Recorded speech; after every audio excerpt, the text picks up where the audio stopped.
My name is Aloysius Winthrop, and I've been hauling freight across the western states for the better part of 23 years. In all that time, through all those lonely nights on empty highways and countless deliveries to places most folks wouldn't want to visit in broad daylight, nothing has ever shaken me quite like what happened at the Grimsby Meat Processing Facility outside Los Angeles on that humid September night in 2019. I should start by saying that I'm not a man who scares easily. Growing up in rural Montana, I'd seen my share of slaughterhouses and processing plants.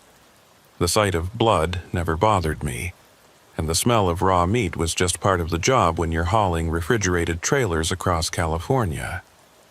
But there was something different about this particular delivery, something that started feeling wrong from the moment I received the dispatch order. The call came in around 4 in the afternoon. I was parked at a truck stop just outside Bakersfield, catching a few hours of sleep before what I thought would be a routine run to San Diego. My dispatcher, a gravelly-voiced woman named Martha who'd been routing trucks since before I started driving, sounded different when she called. There was a hesitation in her voice that I'd never heard before. "Aloysius," she said, using my full name, which she only did when something was serious. "I've got a special run for you. Double rate, but it's got to be tonight." Double rate meant something was either extremely urgent or extremely unpleasant. In my experience, it was usually both. "What's the cargo?" I asked, already reaching for my logbook. "Specialized refrigeration equipment. The client specifically requested you." That made me pause. I'd never delivered to this client before. At least, not that I could remember. "Who's the client?" "Grimsby Meat Processing. It's a small facility about 40 miles northeast of LA, up in the industrial district near San Fernando. The plant manager, Cordelia Grimsby, asked for you by name." The name, Cordelia Grimsby, didn't ring any bells, but it wasn't unusual for word to get around about reliable drivers. Still, something about Martha's tone made my skin prickle. "What's the catch?" I asked. Martha was quiet for a moment. "Delivery window is between midnight and 3 a.m. No exceptions. And, Aloysius, just be careful on this one." I wanted to ask her what she meant, but Martha had already hung up. In 23 years of driving, she'd never told me to be careful before. The pickup went smoothly enough. The refrigeration equipment was already loaded on a trailer at a warehouse in Fresno. The manifest listed it as industrial cooling units, but the trailer felt heavier than it should for just cooling equipment. I did my pre-trip inspection, found everything in order, and hit the road as the sun was setting. The drive to LA was uneventful, but as I got closer to the delivery address, my GPS started acting strange. It kept trying to route me away from the destination, suggesting alternate routes that would have taken me in circles. Finally, I had to pull over and use an old paper map I kept in my cab. The facility wasn't marked on it, but I found the street and figured I could find the place once I got close. The industrial district at night is never a welcoming place, but this area felt particularly desolate. The streetlights were few and far between, and most of them were either broken or flickering weakly. Empty warehouses lined both sides of the road, their broken windows like dead eyes watching my truck pass. I drove slower, checking building numbers when I could find them, looking for any sign of the Grimsby facility. I almost missed it. The building was set back from the road, hidden behind a row of dead trees and a rusted chain-link fence. There was no sign, just a small placard by the gate with the number I was looking for. The gate was open, which struck me as odd for a facility that should have been closed at this hour. As I pulled into the lot, my headlights swept across the building. It was a massive, concrete structure, probably built in the 1950s, judging by the architecture. No windows except for a row of small ones near the roofline, and those were all painted black. A single loading dock was lit by a harsh sodium light that made everything look sick and yellow. I backed the trailer up to the dock and killed the engine. The sudden silence was oppressive. No traffic sounds, no industrial hum, nothing but the ticking of my cooling engine. I grabbed my paperwork and climbed out of the cab. The smell hit me immediately. It was the smell of a meat processing plant, sure, but there was something else underneath it. Something sweet and cloying that made my stomach turn. I'd smelled death before, and this was close, but not quite the same.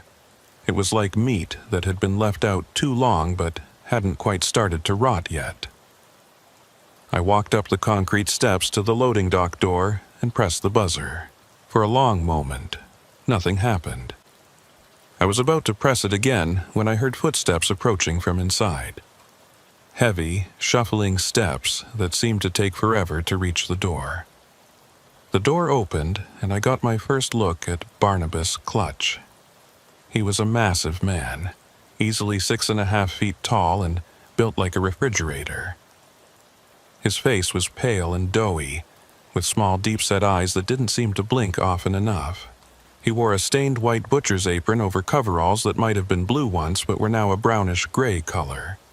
His hands, when he reached out to take my paperwork, were enormous and covered in what looked like dried blood. "You're Winthrop," he said. It wasn't a question. His voice was flat and toneless, like he was reading from a script he'd memorized. "That's right. I've got the refrigeration equipment for Ms. Grimsby." Barnabas stared at me for a long moment, then turned and shuffled back into the building. "Follow me," he said, without looking back. I hesitated. Everything about this felt wrong. The smart thing would have been to get back in my truck and leave, but double rate is double rate, and I'd never failed to complete a delivery. I followed him inside. The interior of the plant was dimly lit by industrial fluorescents, half of which were flickering or dead.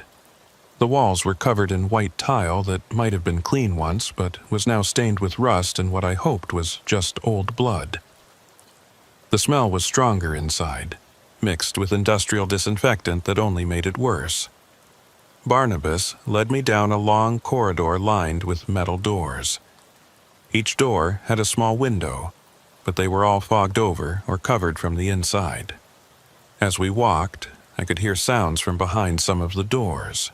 Mechanical sounds mostly, the hum of refrigeration units and the occasional clank of metal on metal. But there were other sounds too, sounds that made me walk a little faster. We turned a corner and entered what looked like the main processing floor. It was a vast space filled with stainless steel tables, conveyor belts, and hanging chains. Everything was clean, too clean, like it had just been scrubbed down. But there were drains in the floor, and those weren't clean. Dark stains surrounded each drain, and I tried not to think about what had gone down them. At the far end of the room was an office with glass walls. Inside, I could see a woman sitting behind a desk. She stood as we approached, and I got my first look at Cordelia Grimsby. She was younger than I expected, maybe 40, with severe features and prematurely gray hair pulled back in a tight bun. She wore a black dress that looked like it belonged in a different century, all high collar and long sleeves. Her skin was almost as pale as Barnabas's, like she never saw sunlight, but it was her eyes that made me take a step back. They were the palest blue I'd ever seen, almost white, and they seemed to look right through me. "Mr. Winthrop," she said, and her voice was cultured, refined, completely at odds with the grimy surroundings. "Thank you for coming. I trust you had no trouble finding us." "No trouble," I lied. She smiled, but it didn't reach those pale eyes. "Excellent. Barnabas will show you where to unload. The equipment needs to go into our specialized storage area. I'm afraid it's a bit of a walk from the dock, but Barnabas will assist you. I usually just drop the trailer and—" "No," she cut me off, and there was something in her tone that made me stop talking. "The equipment must be unloaded tonight, placed exactly where we need it. You understand, of course. Specialized equipment requires specialized handling. I wanted to argue. In 23 years, I'd never had to personally unload cargo. That's what the client's workers were for. But something about the way she was looking at me, the way Barnabas was standing just a little too close, made me just nod. "Good," she said. "Barnabas, take Mr. Winthrop to storage level 3. Storage level 3, that meant underground. Of course it did. Barnabas led me back through the processing floor to a freight elevator that looked like it hadn't been serviced since the building was constructed. The gates rattled as he pulled them closed, and the whole thing groaned as we started descending. We went down past level 1, past level 2, and kept going. Level 3 had to be at least 40 feet underground. The elevator opened onto a concrete corridor, lit by caged industrial lights. The temperature dropped at least 20 degrees, and I could see my breath misting in the air. The smell down here was different. Less meat, more chemical, like formaldehyde mixed with something organic. "This way," Barnabas said, leading me down the corridor. We passed several heavy metal doors, each with a temperature gauge next to it reading well below freezing. At the end of the corridor was a larger door, already open. Inside was a storage room filled with metal shelving units. Some of the shelves held boxes labeled in a language I didn't recognize. Others held what looked like medical equipment. IV stands, monitoring devices, things that had no business being in a meat processing plant. "Here," Barnabas said, pointing to an empty section of the room. "The equipment goes here." It took us nearly 2 hours to unload everything. The boxes were heavier than they should have been, and a few times I could have sworn I heard something shift inside them when we moved them. Barnabas never spoke except to give directions, and he moved with that same shuffling gait, like his joints didn't quite work right. As we were placing the last box, I noticed something on one of the shelves. It was a clipboard with what looked like a shipping manifest, but instead of normal cargo descriptions, it listed things like Sample Batch 47B and Preservation Trial 12. And at the bottom, in handwriting I recognized as Cordelia Grimsby's, was a note. "Winthrop arrival confirmed. Prepare subjects." Subjects, not equipment. Subjects. I pretended I hadn't seen it and helped Barnabas with the last box, but my heart was racing, and all I wanted was to get out of there. We rode the elevator back up in silence, and I walked as casually as I could back through the processing floor. Cordelia Grimsby was still in her office, watching us through the glass. She raised one hand in what might have been a wave or might have been something else. Barnabas walked me back to the loading dock. As I was about to leave, he grabbed my arm. His grip was impossibly strong and cold even through my jacket. "You need to stay," he said in that flat voice. "She wants you to stay." I pulled my arm free, my heart hammering. "I've got another delivery, thanks for the help." He stared at me for a long moment, then stepped back. "You'll come back," he said. "They always come back." I didn't run to my truck, but it was close. I started the engine and pulled out of there as fast as I could without seeming panicked. It wasn't until I was back on the highway that I realized my hands were shaking. I should have reported it, should have called the police, or at least told Martha what I'd seen. But what had I really seen? Some weird people at a meat processing plant. Some unusual equipment. Nothing that would have sounded credible to anyone who hadn't been there, hadn't felt the wrongness of that place seeping into their bones. I tried to forget about it, completed my run to San Diego, picked up another load heading back to Fresno, but I couldn't shake the feeling that something had followed me from that place. I'd catch glimpses of white vans in my mirrors that would disappear when I looked directly at them. My CB radio would pick up strange transmissions late at night, voices speaking in that same flat tone as Barnabas Clutch, saying things like "subject relocated" and "trial continuing." 3 days after the delivery, Martha called again. "Aloysius, I've got another run for you." My blood went cold. "Not Grimsby. How did you—" She paused. "Yes, actually, Ms. Grimsby specifically requested you again. Triple rate this time."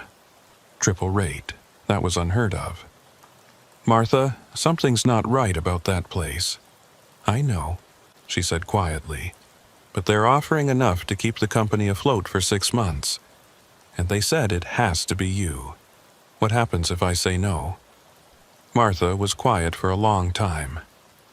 "They were very insistent, Aloysius. Very insistent." The threat was implicit but clear. I thought about my small apartment, my truck payments, my complete lack of savings. But more than that, I thought about Barnabas's words. "You'll come back. They always come back." "When?" I asked. "Tonight, same window, midnight to 3 a.m. I wanted to refuse, wanted to tell Martha to find another driver, another company, another anything. But I knew it wouldn't matter. They'd chosen me for some reason, and one way or another, I'd end up back at that plant. The second pickup was from the same warehouse in Fresno, but this time the manifest was different. Instead of refrigeration equipment, it listed organic preservation materials. The trailer was already sealed when I arrived, with a heavy padlock that I didn't have the key for. The warehouse supervisor, a nervous-looking man who wouldn't make eye contact, handed me an envelope. "Ms. Grimsby said to give you this," he said, practically throwing it at me before retreating back into his office. Inside was a key and a note in that same handwriting. "Do not open until arrival. Level 4 this time." Level 4. Deeper underground than before. The drive felt shorter this time, like the road itself wanted to deliver me to that place. My GPS didn't malfunction. It led me straight there, as if it had learned the way. The gate was open again, and this time there were more lights on in the building. As I pulled up to the loading dock, I could see shadows moving behind the painted windows on the upper floor. Barnabas was waiting for me at the dock door. He looked exactly the same. Same stained apron, same dead eyes, same shuffling gait. But this time he wasn't alone. There were 3 other workers with him, all dressed identically, all with that same pale, doughy appearance. They could have been brothers, or clones, or something else entirely. "Mr. Winthrop," Barnabas said, "she's waiting for you." They surrounded my truck before I could even get out, standing at the corners like sentinels. I had no choice but to follow Barnabas inside. The plant was different at this hour. It was running. The conveyor belts were moving, the machines were humming, and there were more workers scattered throughout the processing floor. They all had that same appearance, that same shuffling walk, and they all stopped what they were doing to watch me pass. Some of them were working with meat, but it didn't look like any beef or pork I'd ever seen. The cuts were wrong, the color was off, and the size was too familiar. Cordelia Grimsby wasn't in her office. Barnabas led me past it to another elevator. This one newer and larger than the freight elevator. We descended in silence, past level 3, past level 4, deeper than I thought the building could go. The elevator finally stopped at what the panel labeled as Special Projects. The doors opened onto a corridor that looked more like a hospital than a meat plant. White walls, white floors, fluorescent lights that hurt to look at. The chemical smell was stronger here, mixed with something else, something alive. Cordelia was waiting for us at the end of the corridor, standing in front of a set of double doors marked with biohazard symbols. "Mr. Winthrop," she said, and this time her smile was wider, showing teeth that were too white, too sharp. "I'm so pleased you returned. I knew you would. We selected you very carefully." "Selected me for what?" "To witness," she said. "To understand. To become part of something revolutionary. You see, Mr. Winthrop, we're not really in the meat processing business. That's just a cover for our real work. She gestured for Barnabas to open the double doors. What I saw beyond them made my mind rebel, made every instinct scream at me to run. But Barnabas and the other workers had closed in behind me. There was nowhere to go. The room beyond was massive, carved out of solid rock. It was filled with rows of glass cylinders, each one 7 feet tall and filled with a pale blue liquid. And floating in that liquid, preservation, Cordelia said, her voice filled with something like reverence. Perfect preservation. No decay, no deterioration. Suspended between life and death indefinitely. The things in the cylinders had once been human. I could see that much. But they'd been changed, modified. Their limbs elongated, their features smoothed out until they looked almost like Barnabas and the other workers. Some of them were moving, twitching in the liquid like they were dreaming. Our early experiments, Cordelia explained, walking between the cylinders like a teacher giving a lecture. Volunteers from the homeless population mostly, people who wouldn't be missed. But we've refined the process significantly since then. You're insane, I managed to say. Am I? We've solved death, Mr. Winthrop. Oh, not completely, not yet. But we can suspend it, hold it at bay for years, decades potentially. And when we perfect the reanimation process, she trailed off, her pale eyes gleaming. Imagine a workforce that never tires, never complains, never dies.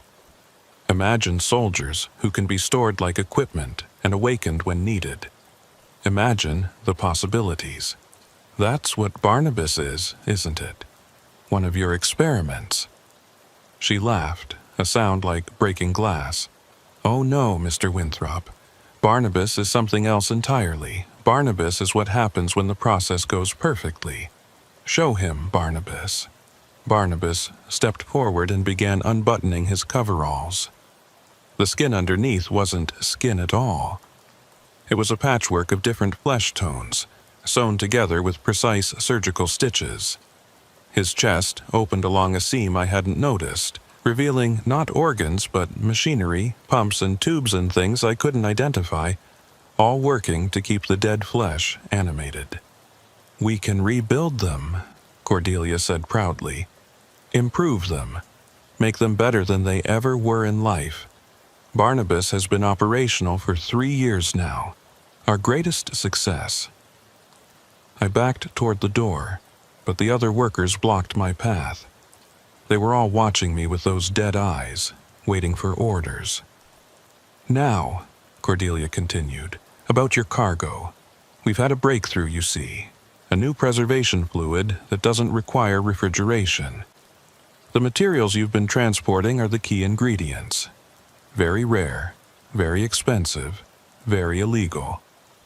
That's why we needed someone reliable, someone who wouldn't ask questions. Someone like you. I won't be part of this. But you already are, she said. You've made 2 deliveries. Your fingerprints are on the manifest. Your truck's GPS shows you were here. If anything were to happen to our operation, you'd be implicated. Prison would be the best outcome for you. She was right. I'd been trapped from the moment I accepted that first run. What do you want from me? Regular deliveries. Once a month, sometimes more. You'll be well compensated, of course. And you'll be protected. We have friends in many places, Mr. Winthrop. Powerful friends who believe in our work. And if I refuse? She looked at the cylinders, then back at me. We always need new subjects, and you're in excellent physical condition for a man your age. You'd preserve beautifully. The threat was clear. I could work for them, or become their next experiment. There was no third option. I need time to think, I said. Of course. You have until tomorrow night. Barnabas will escort you out. The walk back through the plant was a blur. All I could think about were those things in the cylinders, suspended between life and death, and Barnabas walking beside me, a corpse powered by machinery and God knows what else. At my truck, Barnabas handed me another envelope. "Your payment," he said in that flat voice, "and instructions for the next delivery." I took it without looking inside. As I climbed into my cab, he grabbed my arm again. "She likes you," he said. "That's rare. Don't disappoint her." I drove away from that place knowing my life as I'd known it was over. I was trapped, caught in something that was beyond my ability to fight or escape. But as I reached the highway, I made a decision. I wouldn't go to the police, they'd never believe me, and Cordelia probably owned half of them anyway. But I could gather evidence, document everything, find others who might believe me. The money in the envelope was more than I made in 3 months. Cash, untraceable, with a note that simply said, "Welcome to the family." There was also a schedule of deliveries for the next 6 months, and a cell phone with a single number programmed into it. I didn't sleep that night, or the next. Every time I closed my eyes, I saw those cylinders, those floating bodies. Barnabas opening his chest to reveal the machinery inside. I knew I should run, leave the state, leave the country if necessary. But I also knew they'd find me. Organizations that could do what they were doing had resources I couldn't imagine. The phone rang on the 3rd day. "Mr. Winthrop." Cordelia's voice was warm, almost friendly. "I trust you've had time to consider our offer." "I don't have much choice, do I?" "We always have choices, Mr. Winthrop. Some are just more pleasant than others. Your next pickup is scheduled for Tuesday. Same warehouse, same time. The cargo will be different this time." "Different how?" "You'll see. Oh, and Mr. Winthrop, we'll need you to make a stop along the way to pick up some additional materials." She gave me an address in Riverside and hung up before I could respond. Tuesday came too quickly. I made the pickup in Fresno as instructed. This time, the trailer wasn't sealed, and I could see what I was hauling. Medical equipment. Hospital beds, IV stands, monitoring equipment, and a dozen large freezers, the kind used to transport organs for transplant. They were all running, connected to a generator in the trailer, and I could hear them humming as I drove. The stop in Riverside was at what looked like an abandoned clinic. A man in a suit was waiting for me in the parking lot, standing next to a refrigerated van. He didn't introduce himself, just handed me a clipboard to sign, and supervised as 4 men transferred several large coolers from the van to my trailer. The coolers were heavy and marked with biohazard symbols. One of them was leaking something dark onto the pavement. "Careful with those," the suit said. "They're fragile." "What's in them?" He looked at me like I was stupid. "You don't need to know. You don't want to know. Just deliver them intact." The drive to the Grimsby plant felt different this time. I wasn't just afraid. I was complicit. Whatever was in those coolers, I was helping transport it. I was part of their operation now, whether I wanted to be or not. This time, the plant's parking lot wasn't empty. There were several vehicles there, including a black SUV with government plates and an ambulance with its markings painted over. As I backed up to the loading dock, I could see people through the windows of the upper floor. Not the shambling workers, but normal-looking people in suits and lab coats. Barnabas met me at the dock, but he wasn't alone. There were a dozen workers with him, all with that same dead-eyed look, all moving in perfect synchronization as they began unloading my trailer. They handled the coolers with special care, carrying them like they were made of glass. "Mrs. Grimsby wants you to see the new lab," Barnabas said. It wasn't a request. He led me through the plant, but we took a different route this time. We passed through what looked like a medical facility hidden within the meat plant. clean rooms with operating tables, refrigeration units filled with containers I didn't want to identify, and observation windows looking into rooms where things that might have been human once were strapped to tables. The new lab was on level 5, even deeper than I'd been before. It was a massive space, pristine and white, filled with equipment I'd only seen in hospitals. There were more cylinders here, but these were smaller, more advanced looking, and they weren't empty. Cordelia was there, dressed in a lab coat over her black dress, supervising a team of what looked like real scientists. When she saw me, she smiled that too-sharp smile. "Mr. Winthrop, perfect timing.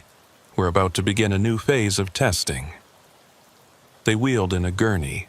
There was someone on it, covered by a sheet but clearly alive. I could see them breathing. One of the scientists pulled back the sheet, and I recognized him. It was the warehouse supervisor from Fresno, the nervous man who'd given me the first envelope. "He was asking too many questions," Cordelia explained casually. "But waste not, want not. He'll serve a better purpose now." I watched, frozen in horror, as they began hooking him up to machines. He was conscious, but paralyzed, his eyes darting frantically as they inserted tubes and wires into his body. "The process is quite fascinating," Cordelia said, moving to stand beside me. "First, we replace the blood with our preservation fluid. It's a gradual process. Too fast and the body goes into shock. Then we begin the cellular modifications. Each organ is treated separately, optimized for its new function." "You're torturing him." "No, Mr. Winthrop, we're improving him. In a few hours, he'll be beyond pain, beyond fear, beyond all the weaknesses that make us human." The man on the table was trying to scream, but no sound came out. They'd done something to his vocal cords. I could see the terror in his eyes as the preservation fluid began flowing into his veins, watch his skin gradually taking on that pale, waxy appearance I'd seen on Barnabas and the others. "The coolers you brought contain the catalyst," Cordelia continued, "harvested from our successful subjects. It helps the new preservation fluid bond with living tissue. Without it, the process would take weeks. With it, we can complete a transformation in hours. Those coolers, what exactly did I transport?" She looked at me with those pale eyes. "Essence, Mr. Winthrop. The distilled essence of what makes our subjects special. Brain tissue, spinal fluid, other materials, all voluntarily donated, of course." Her smile said otherwise. I couldn't watch anymore. I turned to leave, but Barnabas blocked my path. "You need to understand," Cordelia said, her voice harder now. "This is the future. Governments are interested. Militaries are interested. Very powerful people want what we're creating here. And you're part of it now, an essential part. I'm just a truck driver. No, Mr. Winthrop. You're our logistics specialist, our connection to the outside world. The authorities don't suspect truck drivers. They don't check refrigerated trailers carrying meat processing equipment. You can go places and transport things that we cannot." She gestured to one of the scientists, who brought over a metal briefcase. "Your next delivery will be different," she said. "You'll be taking some of our subjects to a facility in Nevada. They'll be in specially designed containers, maintaining perfect preservation during transport. The briefcase contains everything you need to know. I won't transport people. They're not people anymore, Mr. Winthrop. They're products. And you will transport them because the alternative—" She looked at the man on the table who had stopped moving. His skin was now completely white, his eyes staring at nothing. "Well, we already have your measurements." I took the briefcase. What else could I do? The drive back to my apartment was a nightmare of guilt and fear. I'd become exactly what I'd always despised, someone who looked the other way, who followed orders no matter how wrong they were. But I also knew that my only chance of stopping this was to stay on the inside, to gather evidence, to find someone who could help. That night, I opened the briefcase. Inside were detailed instructions for the transport, including refrigeration requirements, monitoring protocols, and emergency procedures if a subject began to reactivate during transport. There were also photos of the subjects I'd be transporting. They all looked like Barnabas now, pale, expressionless, caught somewhere between life and death. At the bottom of the briefcase was another envelope with more money and a note. Your cooperation is appreciated. Your discretion is required. Your loyalty will be rewarded. The Nevada run was scheduled for the following week. I spent those days trying to find a way out, some authority I could turn to, but every avenue led to dead ends. The local police dismissed my calls as prank. The FBI office wouldn't even let me pass the reception desk. A journalist I contacted stopped returning my calls after one conversation. Either nobody believed me, or Cordelia's reach was longer than I'd imagined. The night before the run, I couldn't sleep. I sat in my truck, parked outside my apartment, staring at the briefcase. The rational part of my mind kept saying this couldn't be real, that secret experiments and reanimated corpses belonged in horror movies, not in industrial districts outside Los Angeles. But I'd seen it. I'd seen Barnabas open his chest. I'd seen those things in the cylinders. I'd watched them transform that warehouse supervisor into one of them. The pickup was scheduled for 2 a.m. I arrived at the plant at 1:30, hoping to load quickly and leave. But the parking lot was full of vehicles, military trucks, unmarked vans, expensive cars with tinted windows. Something big was happening. Barnabas met me at the gate, but he looked different.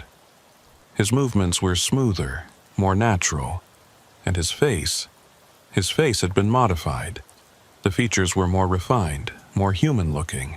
If I hadn't known what he was, I might have been fooled. "Special night," he said, and even his voice sounded more natural.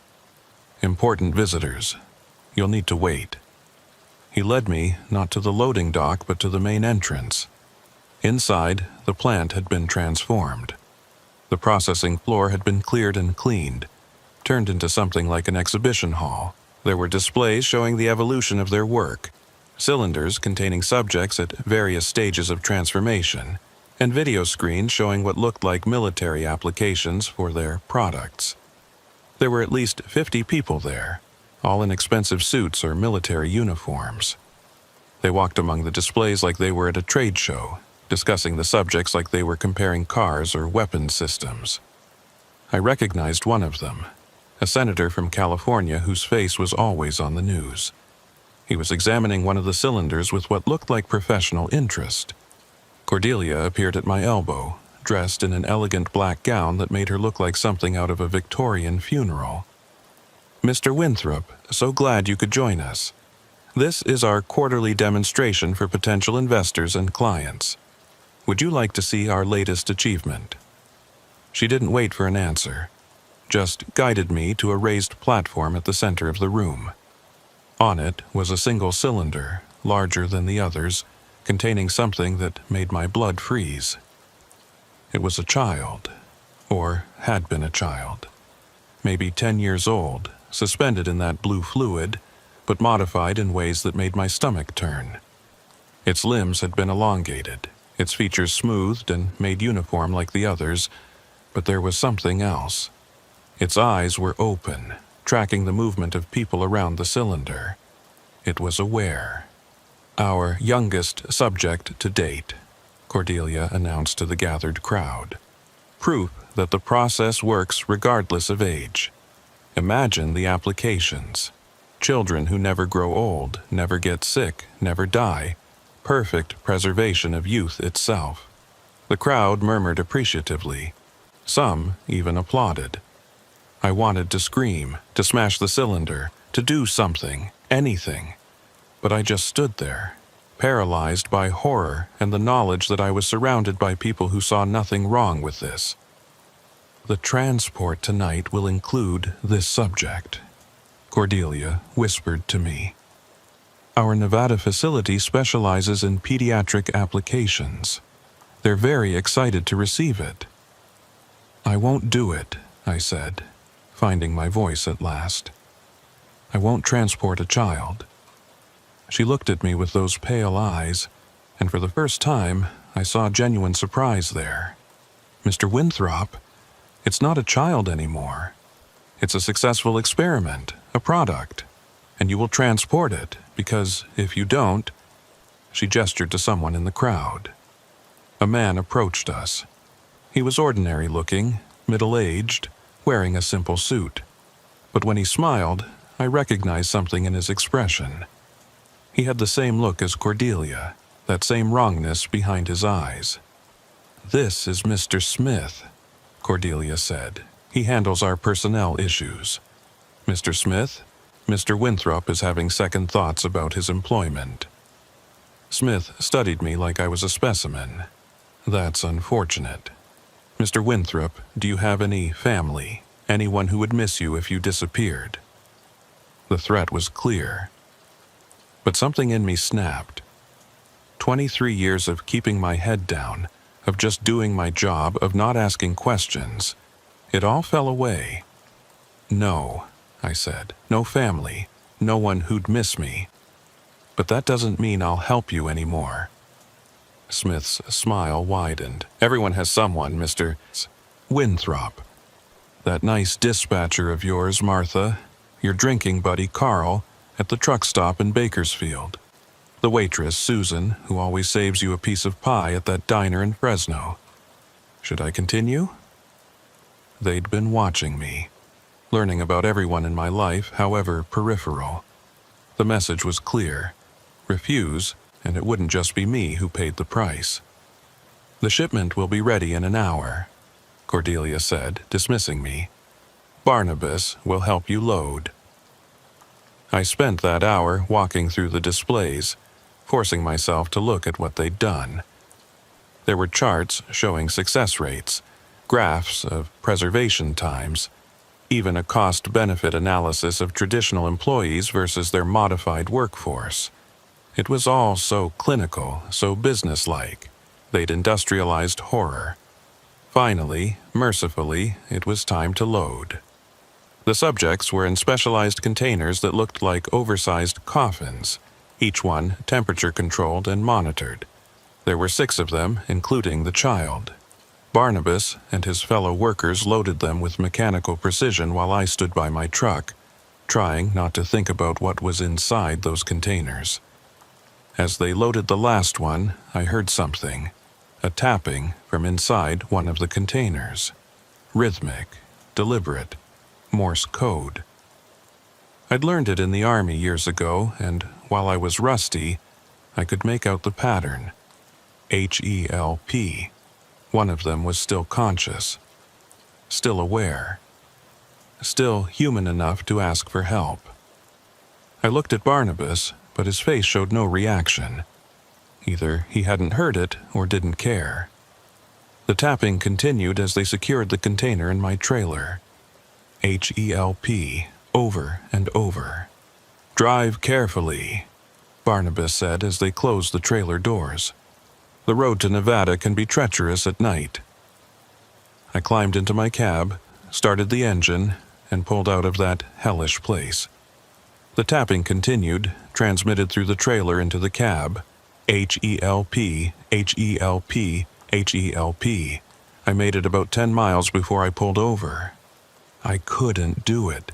I couldn't deliver those people, because that's what they still were, people, to another facility where God knows what would be done to them. But I also couldn't just let them go. They were transformed, possibly dangerous, and definitely being tracked. I sat there on the side of the highway listening to that desperate tapping, trying to figure out what to do. That's when I noticed the headlights in my mirror, a black SUV, maintaining a steady distance behind me. They were following me, making sure I completed the delivery. I had two choices: complete the delivery and remain part of this nightmare, or find a way to end it, even if it meant ending myself. I made my decision. I got back on the highway and drove, but not toward Nevada. I headed east, toward the desert, toward the most isolated area I knew. The SUV followed, maintaining that steady distance. They probably had GPS trackers on the containers, knew exactly where I was going. But they didn't intervene. Not yet. About 50 miles into the desert, I found what I was looking for. An abandoned quarry I'd passed years ago on a different run. It was miles from anything, a massive pit carved into the earth. I turned off the highway and headed down the access road. The SUV followed, closing the distance now. They knew something was wrong. I reached the edge of the quarry and stopped. It was at least 200 feet to the bottom, nothing but rocks and debris below. I got out of the cab and walked to the edge, looking down into that darkness. The SUV pulled up behind my truck, and Smith got out, along with two other men. "Mr. Winthrop," Smith called out, his voice carrying in the desert silence. "This is unnecessary. Get back in your truck and complete your delivery." "No," I said. "We'll destroy everyone you care about. Then you'll have to find someone else to be your delivery boy." I'd uncoupled the trailer before they could stop me. It takes knowledge to do it quickly, and I had 23 years of practice. The trailer was balanced on the edge now, tons of weight ready to tip. "Stop!" Smith shouted, but it was too late. I kicked the landing gear and the trailer tilted. The containers inside shifted, and that was enough. The whole thing went over, falling into the darkness. I heard the crash, the sound of metal tearing and containers bursting open. Smith had a gun on me now, his face twisted with rage. "You have no idea what you've just cost us, what you've destroyed." "Good," I said. He pulled the trigger. I survived, obviously, or I wouldn't be telling this story. The bullet caught me in the shoulder, spun me around, and I fell. Not into the quarry, thankfully, but onto the rocks at the edge. Smith and his men thought I was dead or close enough. They had bigger problems, recovering what they could from the destroyed shipment, covering up the incident, explaining the loss to their investors. They left me there to die. But truckers are tough, and I was tougher than most. I managed to crawl back to the cab of my truck, used the emergency kit to stop the bleeding, and drove myself to a hospital 3 hours away. I told them I'd been shot by hijackers trying to steal my cargo. The police investigated, but found nothing. The quarry had been filled in, the evidence buried under tons of rock and dirt. The Grimsby meat processing facility burned down 2 weeks later. Electrical fire, according to the official report. No casualties, no evidence of what had really gone on there. Cordelia Grimsby disappeared, along with Barnabas and all the others. Smith vanished too, like he'd never existed. But I know they're still out there. Sometimes I'll stop at a truck stop and see a driver who moves a little too stiffly, whose skin is a little too pale. I'll catch glimpses of refrigerated trucks heading to addresses that don't exist, carrying cargo that isn't what the manifest claims. And sometimes, late at night, my phone will ring, and there will be nothing but silence on the other end. Or worse, that flat, toneless voice asking when I'll be ready to make my next delivery. I don't drive trucks anymore. Can't, really, not with my shoulder the way it is. But even if I could, I wouldn't. Because I know what's out there, moving in those refrigerated trailers along the dark highways. I know what's being transported in the dead of night to facilities that don't officially exist. And I know that somewhere in some other industrial district, in some other anonymous building, Cordelia Grimsby is still conducting her experiments. Still transforming people into things that shouldn't exist. Still creating her perfect, preserved workforce. I've told this story to anyone who would listen. Journalists, investigators, other truckers. Most don't believe me. Those who do are too scared to do anything about it. But I keep telling it, hoping that someday someone will investigate, will expose what's really happening. Until then, if you're ever driving late at night and you see a refrigerated truck heading to nowhere, taking roads that don't make sense, stay away from it. Don't follow it. Don't investigate. Because you might not like what you find inside. And if you ever get a delivery request from Grimsby Meat Processing or any company that Cordelia Grimsby is associated with, refuse it. No amount of money is worth becoming part of that horror. Trust me, I know. Some cargo should never be delivered, and some truths should never be discovered. But they're out there, moving through the night, one delivery at a time. And there's nothing any of us can do to stop them. The only thing we can do is refuse to be part of it, refuse to look the other way, refuse to just do our jobs when our jobs require us to become monsters. I failed that test. I made those deliveries, transported those horrors, enabled their experiments. The blood on my hands will never wash clean, no matter how many times I tell this story, no matter how many warnings I give.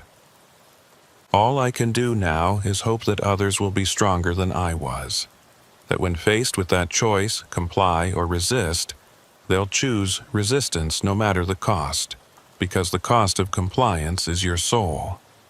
And once that's gone, you might as well be floating in one of those cylinders, neither alive nor dead, just another product in Cordelia Grimsby's catalog of horrors.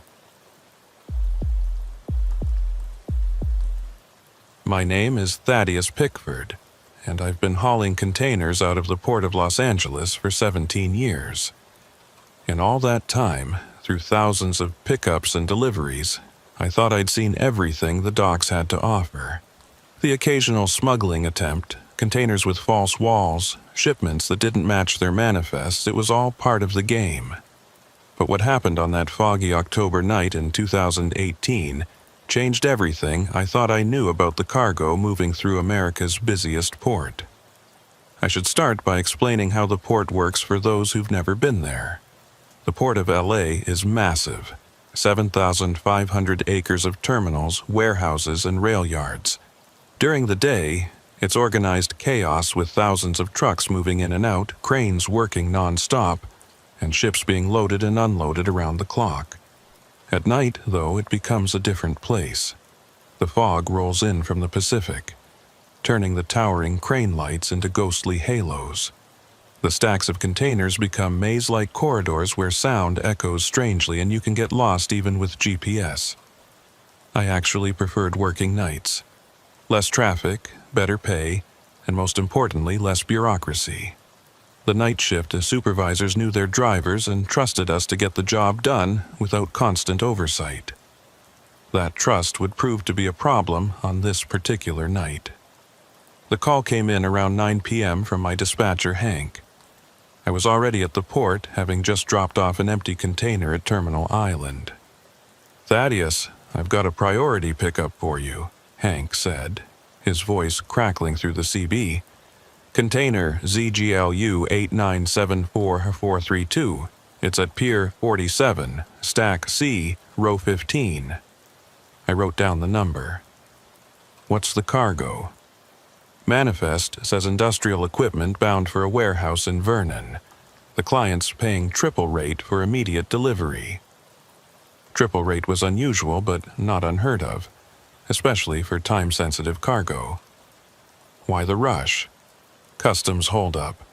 Container's been sitting there for 2 weeks, and they just cleared it an hour ago. Client wants it moved before the morning shift comes in. That should have been my first red flag. Customs doesn't usually clear containers at night, and they certainly don't rush to do it. But triple rate was triple rate, and I had alimony payments to make. "Send me the paperwork," I said. "Already in your inbox. Oh, and Thaddeus, You'll need to check in with the night supervisor at Pier 47. Woman named Prudence Blackwood. She's new, transferred from the Long Beach terminal last month. I'd never heard of her, which was odd. I knew most of the supervisors at the port, even the ones I didn't work with regularly. But terminals were always shuffling personnel around, so I didn't think much of it. The drive to Pier 47 took about 20 minutes. The fog was thicker than usual that night, reducing visibility to maybe 30 feet. The port's sodium lights created an orange glow that made everything look sick and unnatural. As I drove, I noticed there were fewer trucks than normal. Usually, even at night, you'd see dozens of rigs moving around, but tonight I only passed 2 or 3. Pier 47 was at the far eastern edge of the port, one of the older sections that was scheduled for renovation. The cargo stacks here were older, rustier, and packed more tightly together. The overhead cranes were ancient by port standards, creaking and groaning even when they weren't moving. The supervisor's office was a small, prefabricated building at the entrance to the pier. I parked and walked up the metal steps, my footsteps echoing in the fog. Through the window, I could see someone sitting at a desk, illuminated by the harsh fluorescent lights inside. I knocked and entered. The woman behind the desk looked up, and I got my first look at Prudence Blackwood. She was probably in her 50s, with steel-gray hair pulled back in a severe bun. Her face was angular, almost gaunt, with deep-set eyes that seemed to look through rather than at you. She wore a supervisor's uniform, but it looked wrong on her somehow, like she was playing dress-up. There was something about the way she sat, perfectly still, hands folded on the desk, that made me uncomfortable. "Mr. Pickford," she said, before I could introduce myself. Her voice was cultured, with a slight accent I couldn't place. "I've been expecting you. Ma'am, I'm here for container ZGLU 8974432. She smiled, but it didn't reach her eyes. "Yes, the special container. It's been waiting for you." She stood and walked to a filing cabinet, moving with an odd, gliding motion that seemed too smooth. She pulled out a folder and handed it to me. Inside were the standard release forms, but also something else, a waiver I'd never seen before. "What's this?" I asked, reading through the dense legal text. "Insurance waiver. The container's contents are delicate. The client wants to ensure there's no liability if anything is damaged during transport." I've never had to sign anything like this before. Her smile widened slightly. "It's a new policy for high-value shipments, you understand." I didn't understand, but I needed this job. I signed the waiver and handed it back. "Excellent," she said. "The container is in row 15, as specified. However, I should mention that there's been a slight complication." "What kind of complication?" "The container next to yours, ZGLU 8974431, was also cleared by customs. The numbers are very similar, and in this fog, mistakes can happen. Make absolutely certain you take the correct one, 8974432. I've been doing this for 17 years, ma'am. I know how to read container numbers." "Of course. But mistakes do happen, especially at night, and the contents of 8974431 are, well, let's just say it would be very unfortunate if the wrong container were opened." Something about the way she said "unfortunate" made my skin crawl, but I just nodded and headed back to my truck. The drive into the container stacks was like entering a maze. The fog was so thick now that I could barely see the containers on either side of me. My headlights created a tunnel of light that seemed to be swallowed by the gray wall ahead. I drove slowly, counting rows, checking numbers spray-painted on the ground. Row 15 was at the very back of the stack, pressed up against the fence that separated the port from the industrial wasteland beyond. I found the spot and got out to check the container numbers. Sure enough, there were 2 containers side by side. ZGLU 8974431 and ZGLU 8974432. In the fog and dim light, they looked identical. Both were standard 40-foot containers, painted the same faded blue, with the same shipping line logos. The only difference was that single digit in their numbers. I walked around to the back of 8974432, my assigned container, to check the customs seal. It had been cut, as expected, with a new port seal in its place. Everything looked normal.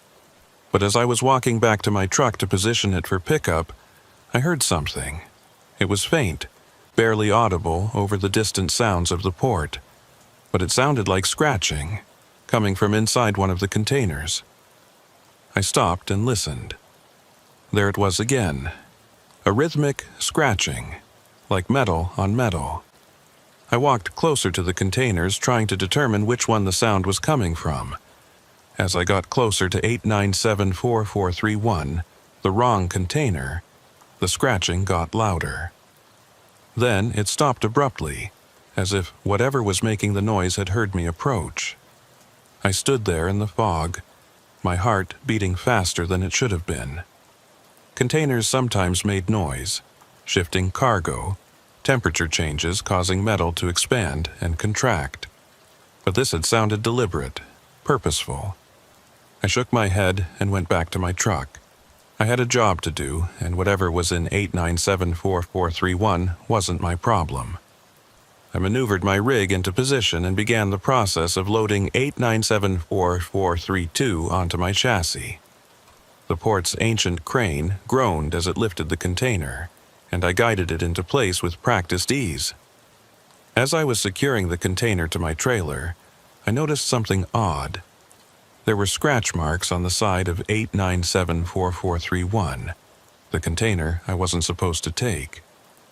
Long, parallel gouges in the metal, like something had been trying to claw its way out.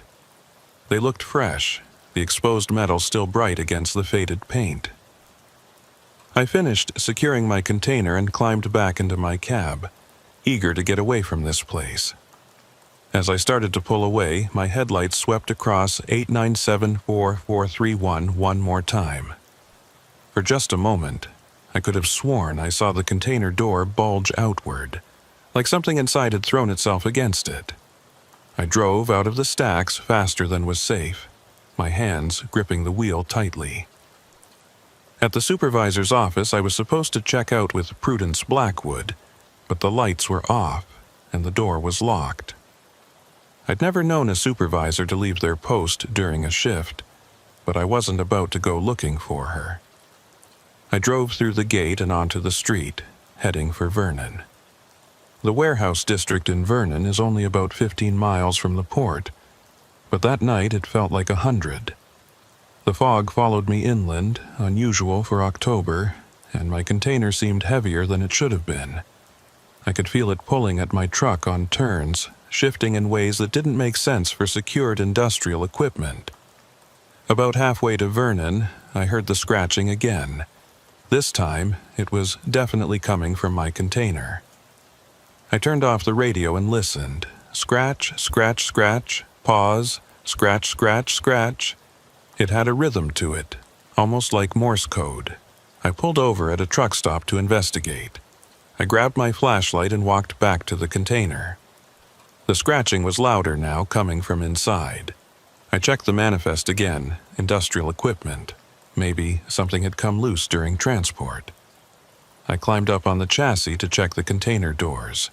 The seal was intact, but I noticed something I hadn't seen before. There were small holes drilled in the side of the container, near the top. Ventilation holes. Industrial equipment doesn't need ventilation. That's when I heard the voice. It was muffled, barely audible through the metal walls, but it was definitely a human voice. Someone was speaking inside the container, but not in English. It sounded like Chinese or maybe Vietnamese. Then another voice joined in, and another. There were people in my container. My first thought was human trafficking. It happened more often than people knew. Desperate souls packed into containers, hoping to make it to America.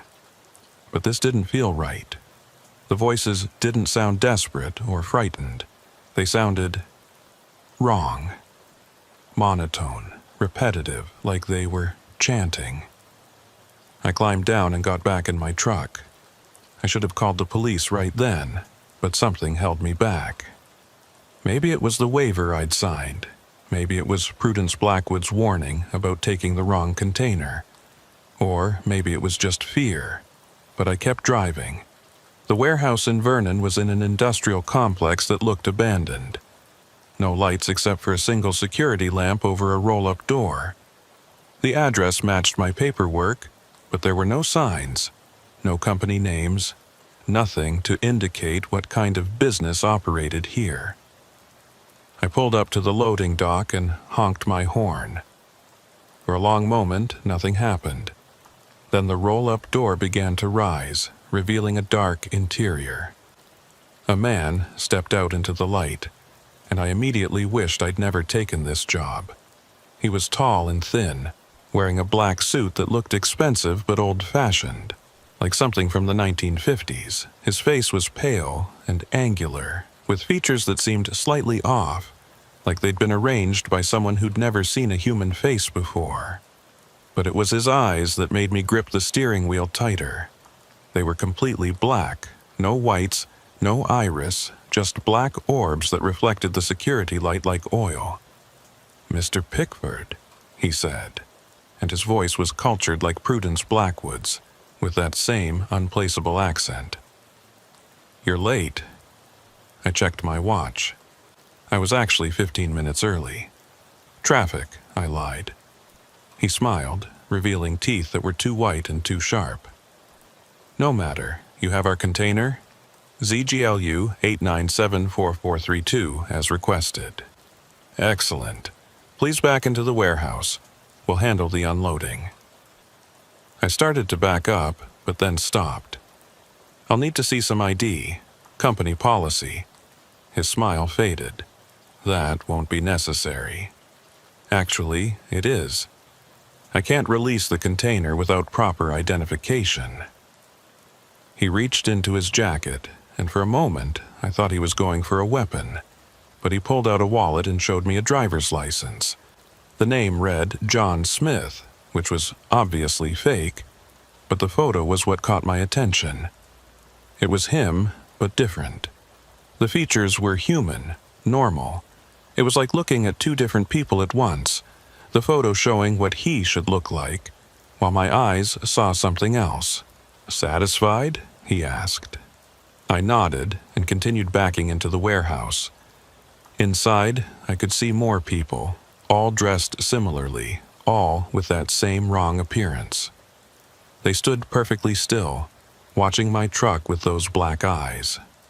As soon as I was inside, the door rolled down behind me, trapping me in the warehouse with them.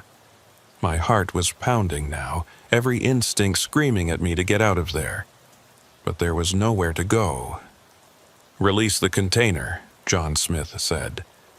I climbed out of my cab, trying to keep my movements calm and professional. As I began unlocking the container from my chassis, I heard the scratching again, louder now, more insistent. The people in the warehouse heard it too.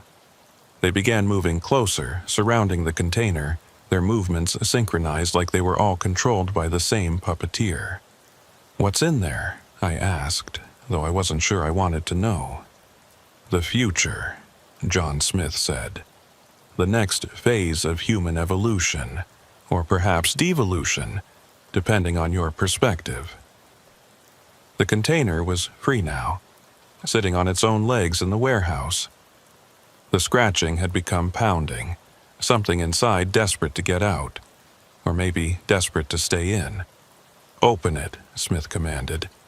"That's not my job. I just deliver—" "Open it," he repeated, and this time there was something in his voice that made my body move without my permission. I found myself walking to the container doors, my hands reaching for the handle.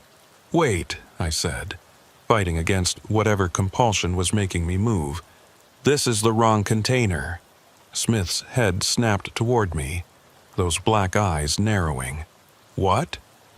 The number. I was supposed to deliver 897-4432.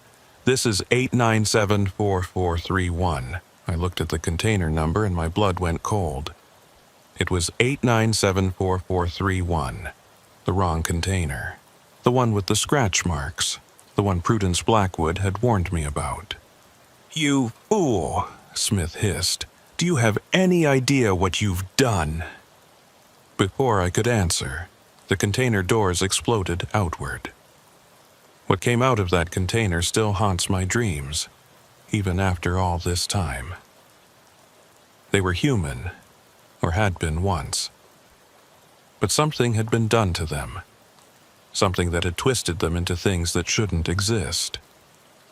There were 12 of them, men and women, though it was hard to tell which was which anymore. Their bodies had been modified, stretched, and reshaped. Their arms were too long, hanging down past their knees, ending in hands with too many fingers.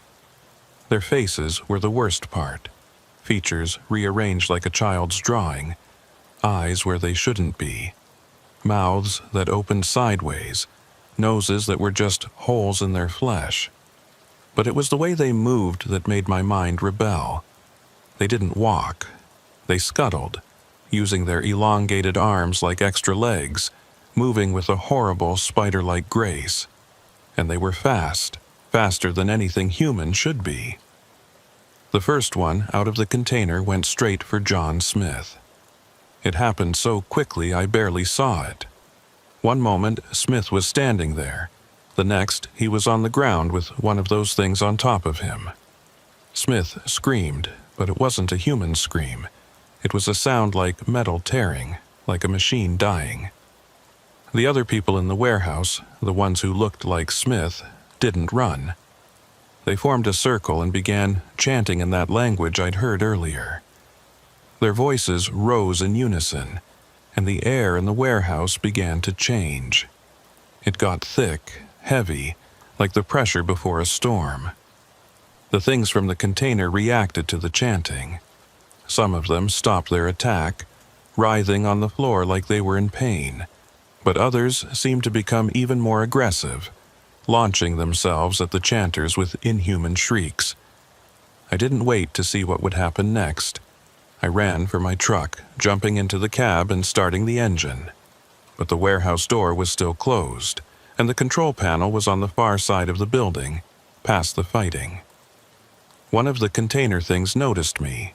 It turned its head, too far, almost completely around, and fixed multiple eyes on me. Then it started scuttling toward my truck, its two long arms pulling it forward with horrifying speed.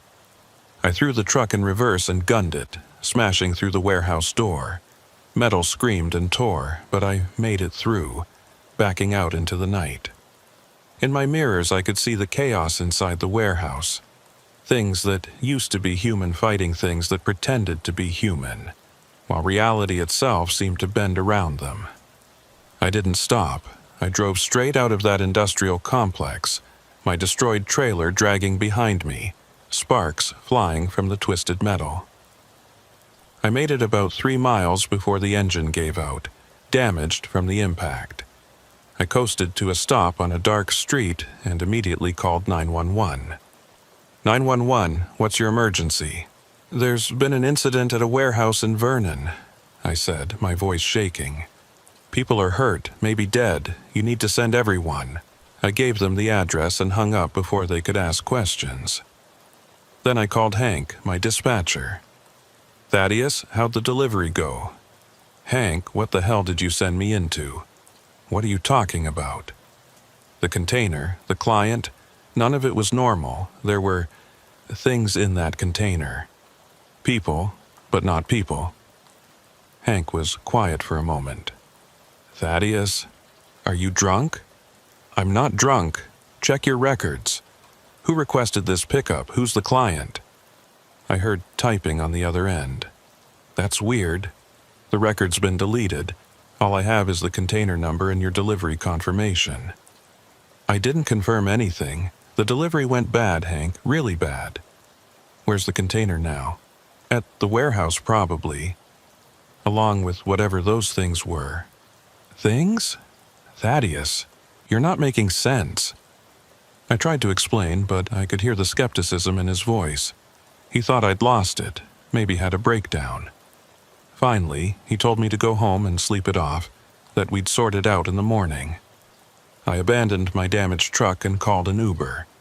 As we drove away, I saw emergency vehicles racing toward Vernon, police cars, ambulances, even a hazmat team. Whatever was happening at that warehouse, the authorities were taking it seriously. The next morning, I checked the news, expecting to see reports of the incident. But there was nothing. No mention of a warehouse, no reports of injuries or deaths. I drove back to Vernon in my personal vehicle to check the location. The warehouse was gone, not damaged or closed off, gone. The lot was empty, like the building had never existed. I went to the port to ask about the container, but there was no record of ZGLU 8974431 or 8974432. The shipping line had no containers with those numbers. Pier 47 had no supervisor named Prudence Blackwood. According to every official record, none of it had ever happened. But I knew it had. I had the damage to my truck to prove it, though the insurance company attributed it to a hit and run. And I had the memories, the nightmares that woke me up every night. I tried to go back to work, to pretend everything was normal. But I couldn't. Every container looked suspicious. Every nighttime pickup felt like a trap. I started seeing things that weren't there, or maybe were there but shouldn't be. People with those black eyes watching me at truck stops. Containers with ventilation holes that didn't belong. Supervisors who moved too smoothly and spoke with that same unplaceable accent. 3 weeks after the incident, I got a call from an unknown number. "Mr. Pickford," a familiar voice said. It was Prudence Blackwood. "I'm disappointed in you. How did you get this number? You took the wrong container. Despite my very specific warning, you took the wrong one. I took the one you told me to take. 8974432. No, Mr. Pickford. You took 8974431. A simple mistake, but one with serious consequences. What were those things?" She was quiet for a moment. Failed experiments. Subjects that didn't respond well to the modification process. They were being transported for disposal. Modification process. Humanity is evolving, Mr. Pickford. Or rather, being evolved. Some handle the transition better than others. The ones in 8974431 were failures. Unstable. Dangerous. They should never have been released. And the other container? The one I was supposed to take.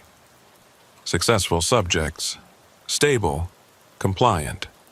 Ready for integration into society. You'd be surprised how many modified humans are already among you, Mr. Pickford. Teachers, police officers, politicians. All looking perfectly normal. All working toward the same goal. Which is? The transformation of the human species. The next step in our evolution.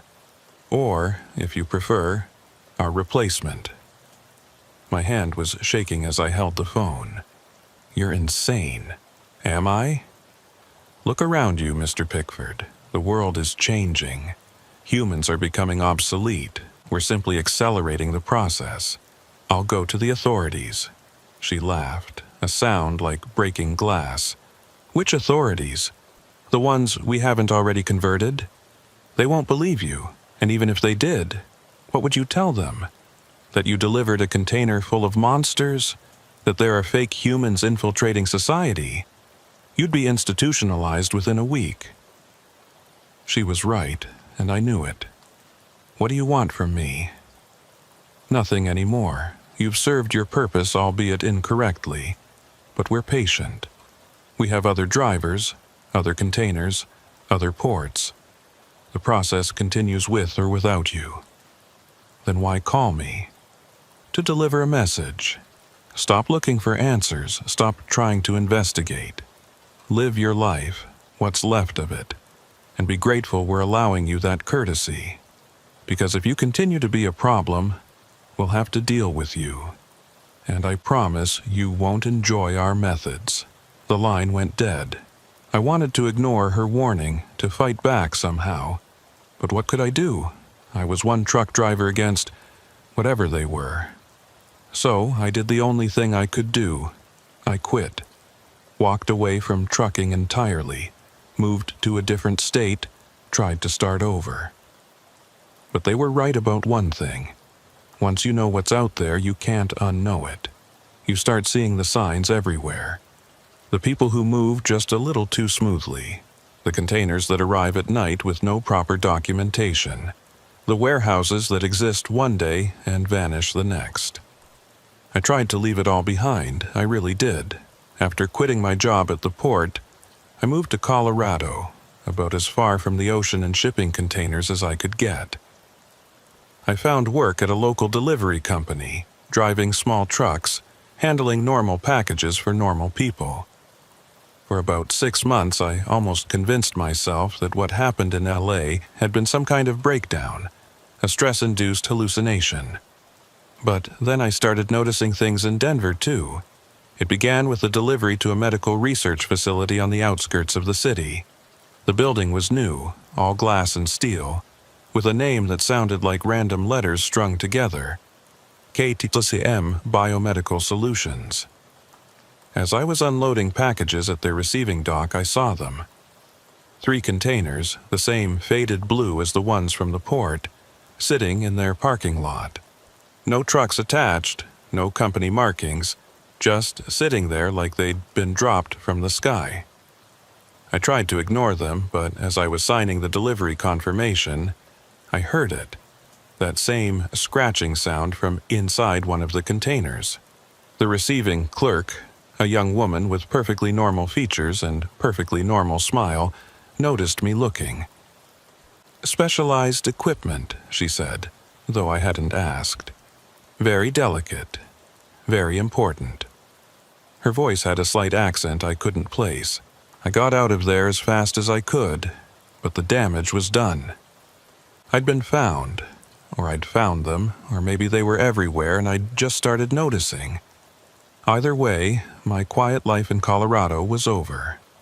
The phone calls started again a week later. No one speaking, just breathing on the other end. Sometimes I'd hear that chanting in the background, the same rhythmic sounds from the warehouse. My apartment began to feel watched. I'd come home to find things slightly moved. A chair turned a different direction, a window open that I knew I'd closed. Footprints in the carpet that weren't mine. Then, one night in February 2019, I woke up to find Prudence Blackwood sitting in my bedroom chair, watching me sleep. I reached for the baseball bat I kept beside my bed, but she just laughed. Now, Mr. Pickford, is that any way to greet an old friend? Get out of my apartment." "I'm afraid I can't do that. You see, we have a problem. The subjects you released in Los Angeles, they're still alive, still free, and they're reproducing." That word, reproducing, made my skin crawl. "That's not my problem." "Oh, but it is. You release them, you're responsible for what they do, and what they're doing is quite problematic. They're hunting our stable subjects, killing them, and worse, they're creating more of their kind." "Creating?" She stood and walked to my window, looking out at the Denver skyline. "The modification process that created them, it's contagious under certain circumstances.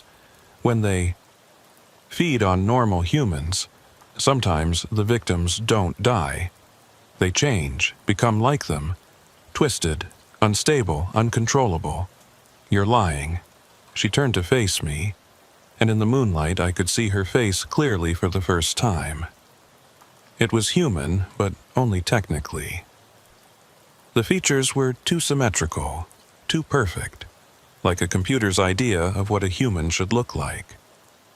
"I wish I were. In the 3 months since you released them, They've created at least 40 more of their kind. They're spreading through the homeless populations, the people no one notices when they disappear. But soon they'll get bolder. Soon they'll start taking people who will be missed. And when that happens, when the authorities start investigating, they'll trace it back to that warehouse, to that container, to you. The authorities won't find anything. You made sure of that. We cleaned up the immediate scene, yes, but we can't erase everything. Security footage from nearby buildings, traffic cameras that caught your damaged truck, credit card records from your Uber ride. If someone looks hard enough, they'll find the trail, and it will lead to you. I sat up in bed, the bat still in my hands. What do you want? Your help. You release them, you can help us recapture them. I'm not helping you do anything. She smiled, that same cold smile from the port. I thought you might say that, so I brought some incentive. She pulled out her phone and showed me a video. It was my ex-wife, Sarah, walking out of her house in Phoenix. The video was dated yesterday. You wouldn't, I said.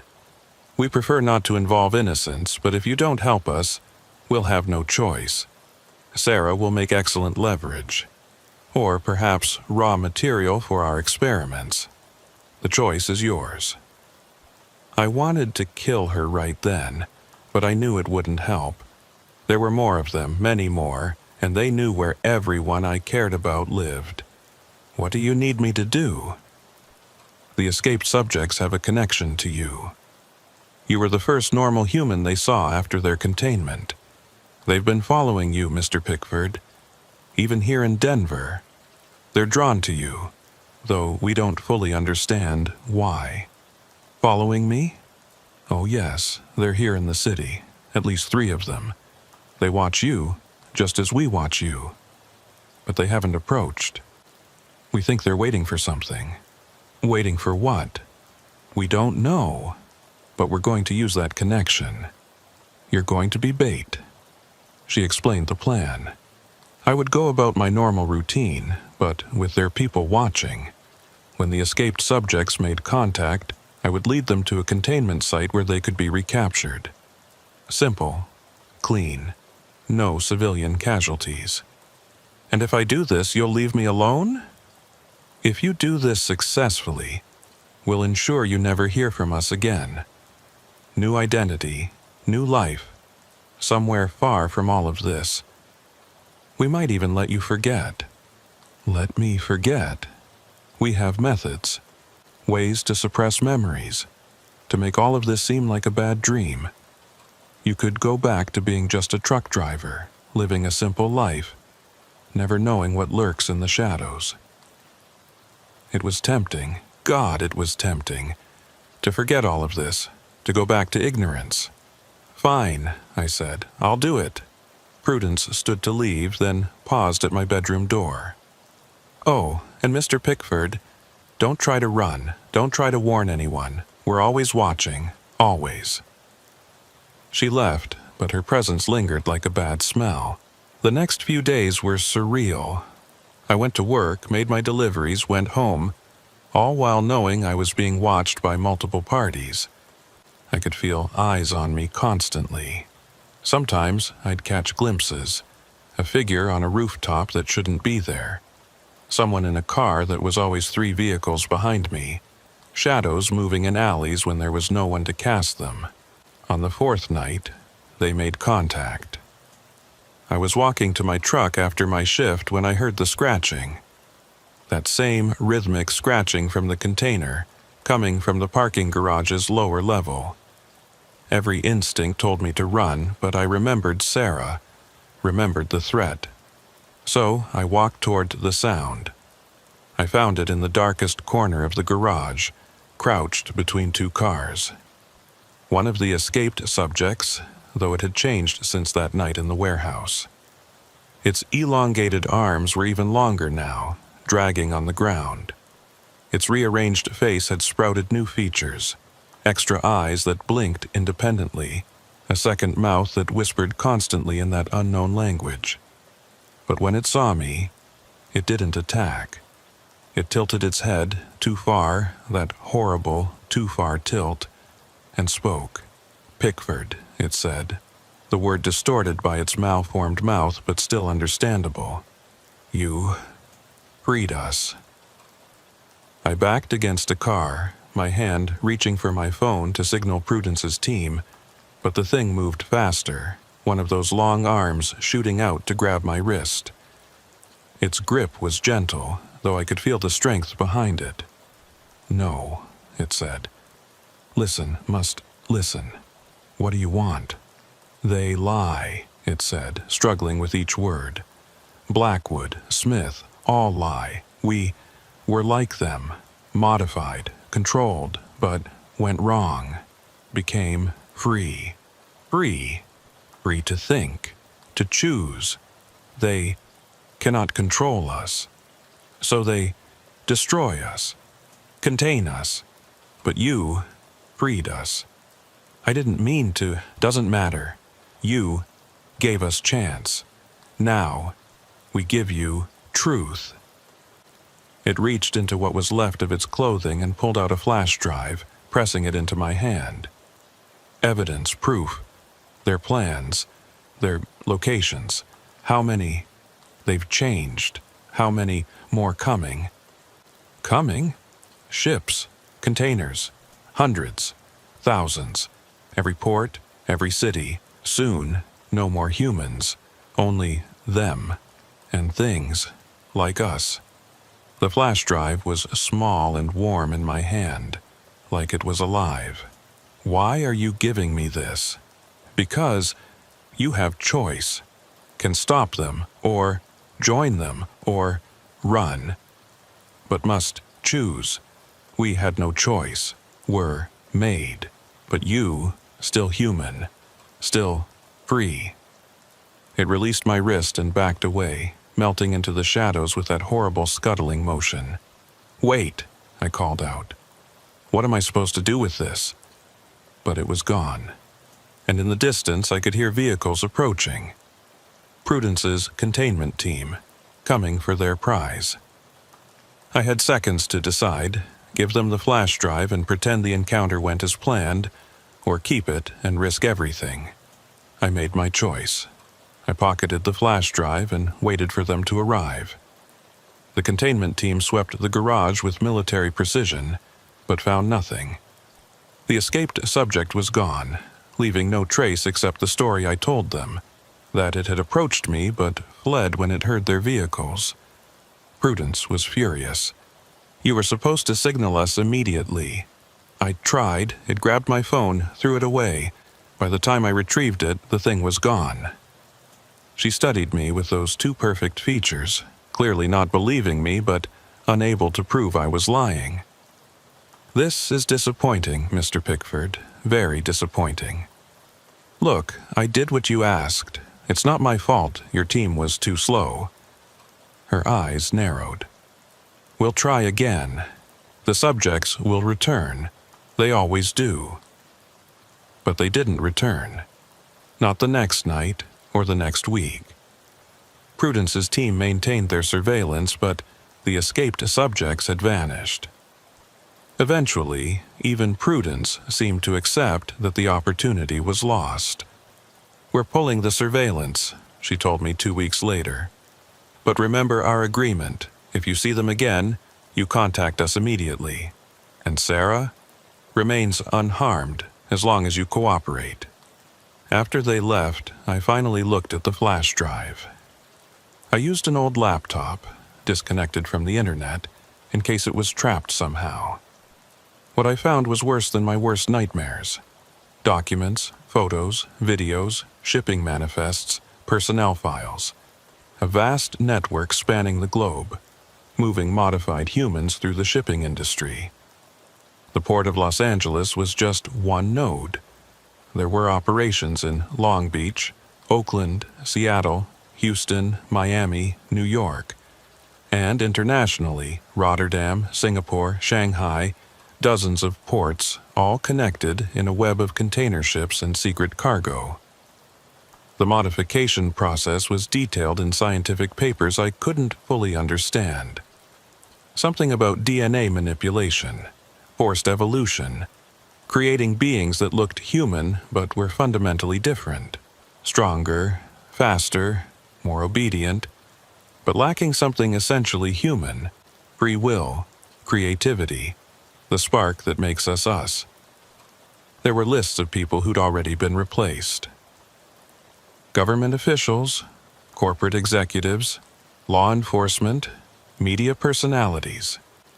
Not enough to be noticed, but enough to influence policy, to ensure the containers kept moving, the experiments continued.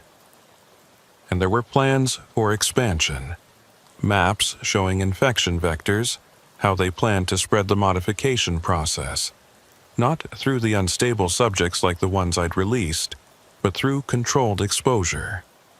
Vaccines that weren't vaccines, food additives, water supply contamination, a gradual transformation of the human species, so slow no one would notice until it was too late. But there was something else in the files, something that gave me hope. Weaknesses. The modified humans had vulnerabilities, certain frequencies of sound that disrupted their neural processes, chemical compounds that broke down their altered DNA, and most importantly, locations of resistance cells, groups of people who knew about the threat and were fighting back. The resistance cell in Denver was small, just 7 people meeting in the basement of an abandoned church in 5 Points. I found them using the information from the flash drive, though it took me weeks to work up the courage to make contact. When I finally did, showing up at their meeting with my evidence, they almost killed me on the spot.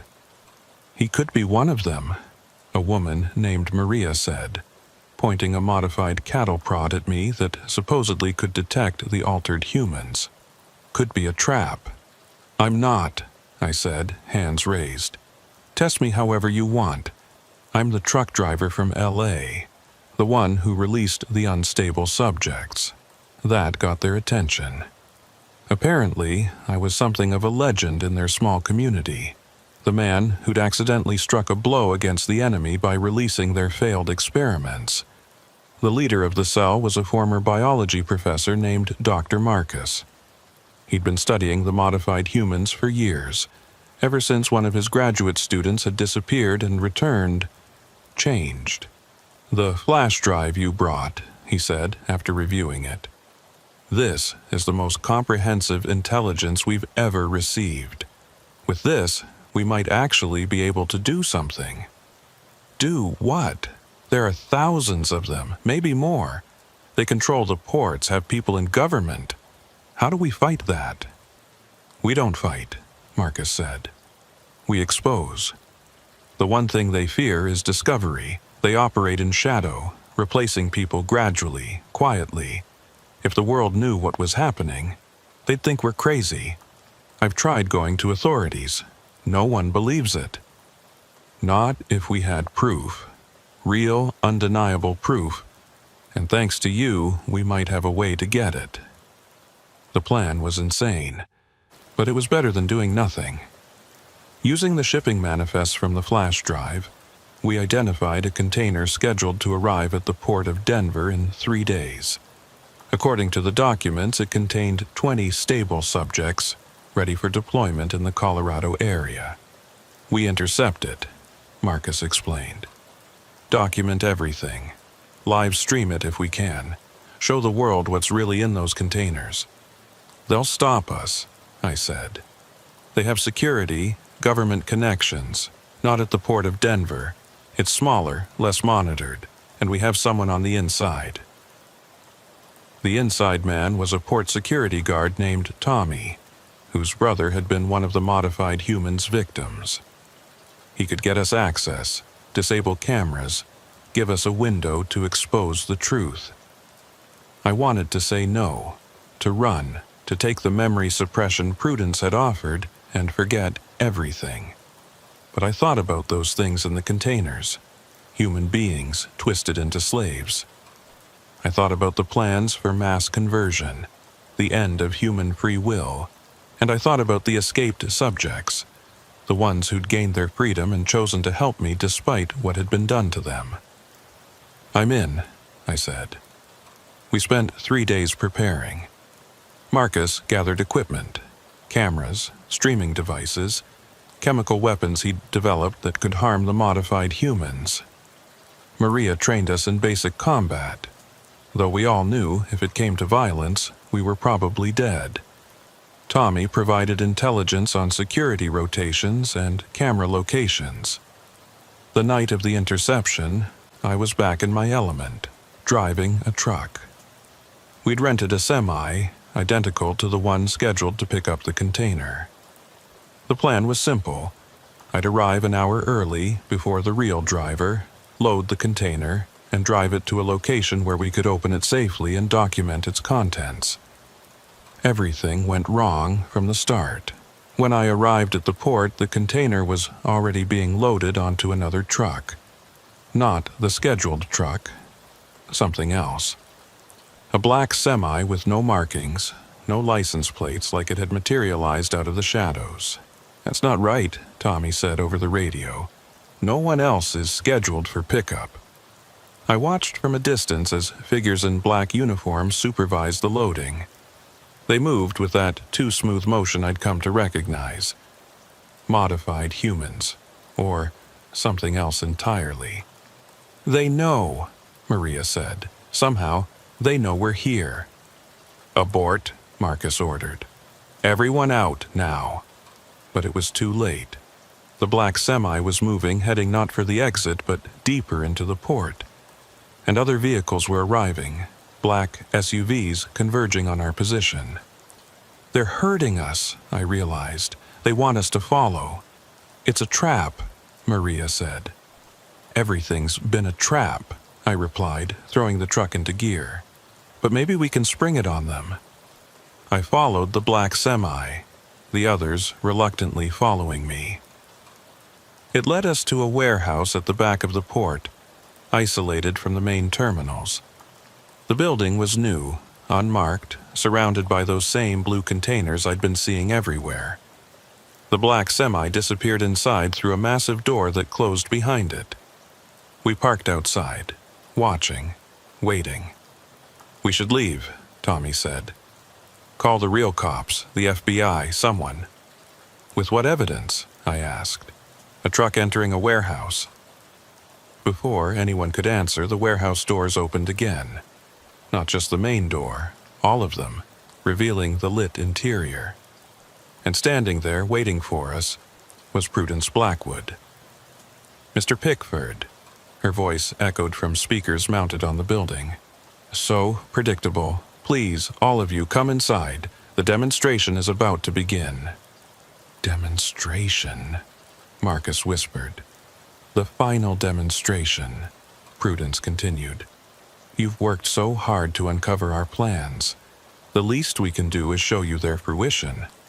Maria raised her weapon, but I put my hand on her arm. "Wait. For what? It's obviously a trap." "Yes, but trap for what purpose? If they wanted us dead, we'd be dead. They want us to see something." Against all survival instinct, we walked into that warehouse. Inside was something out of a nightmare. Hundreds of containers, all open, all empty.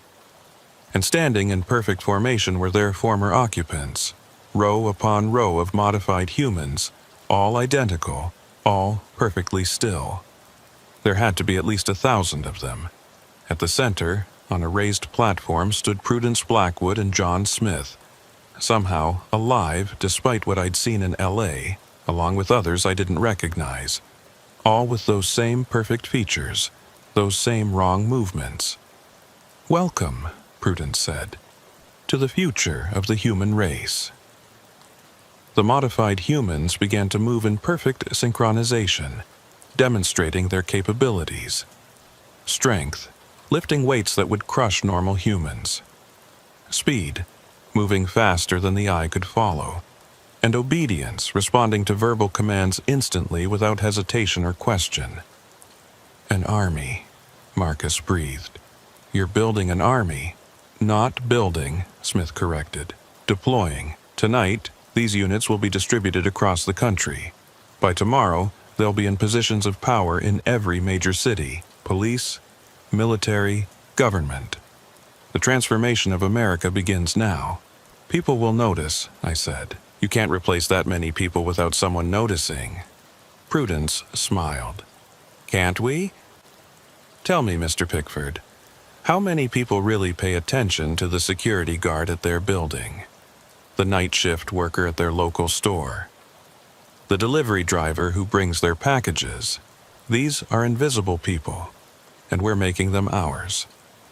And then we expand, gradually, carefully. Each converted human can help convert others. Within a generation, maybe two, the old humanity will be extinct, replaced by something better, something controllable, something enslaved, Maria spat. Something peaceful, Prudence countered. No more wars, no more crime, no more chaos, just order, productivity, purpose. That's not life, I said. That's existence. For you, perhaps. But your children, their children, won't know the difference. They'll be born into this new world, and it will be all they know. She gestured, and the modified humans began filing out of the warehouse, heading for trucks that had appeared outside. The deployment was beginning. You can't stop this, Prudence said. No one can. It's already too late. We brought you here to witness the beginning of the end, to know that your resistance was futile. But she was wrong about one thing. It wasn't too late. Not yet. Because while she'd been giving her villain speech, I'd been counting the modified humans, the containers, the trucks. And I'd noticed something. The escaped subjects, the unstable ones I'd released in LA. They were here. Not in the formation, not under control, but in the shadows of the warehouse, watching, waiting. They'd followed me, just as Prudence had said, but not to attack me. They'd come for their enslaved brethren, to offer them the same freedom I'd accidentally given them. I saw one of them, the one who'd given me the flash drive, hiding in the rafters. Our eyes met, and it nodded. They were waiting for a signal, for the right moment. I gave it to them. You're wrong about something, I said to Prudence, pulling out my phone. I didn't come here alone. I hit send on a message I'd prepared earlier, not to law enforcement or the media, but to every resistance cell in the network. The message contained our location and one word: now. The escaped subjects attacked first, dropping from the rafters and emerging from behind containers. They went straight for the command platform, for Prudence and Smith and the other controllers. Without them, the modified humans in formation stood frozen, unable to act without orders. Then the warehouse doors exploded inward. Not from resistance cells, they were too far away, but from something else.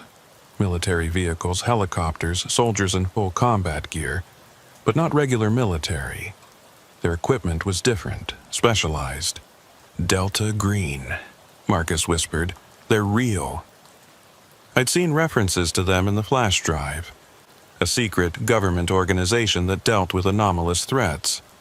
Apparently, someone in the resistance had connections we didn't know about. The battle was brief, but brutal.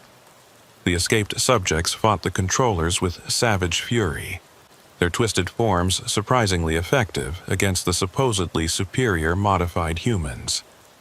Delta Green soldiers used weapons I'd never seen before, sonic disruptors that dropped modified humans instantly, chemical sprays that made them dissolve into puddles of organic matter. Prudence tried to run, but I tackled her. For all her enhancements, she hadn't expected a desperate truck driver with nothing to lose. You failed, I said, pinning her down. Your perfect plan, your controlled future. It's over.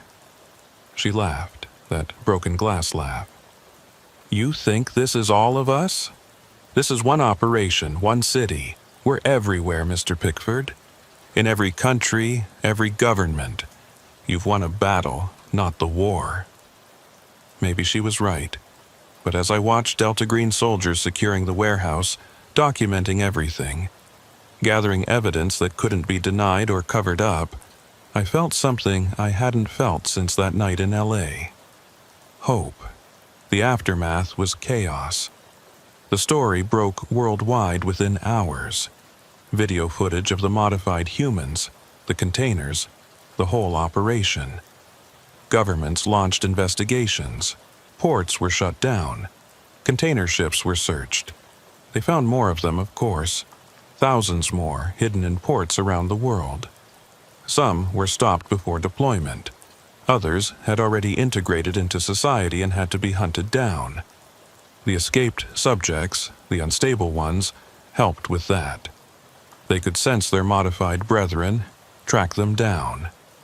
In exchange, Delta Green offered them protection, a chance at something resembling a life.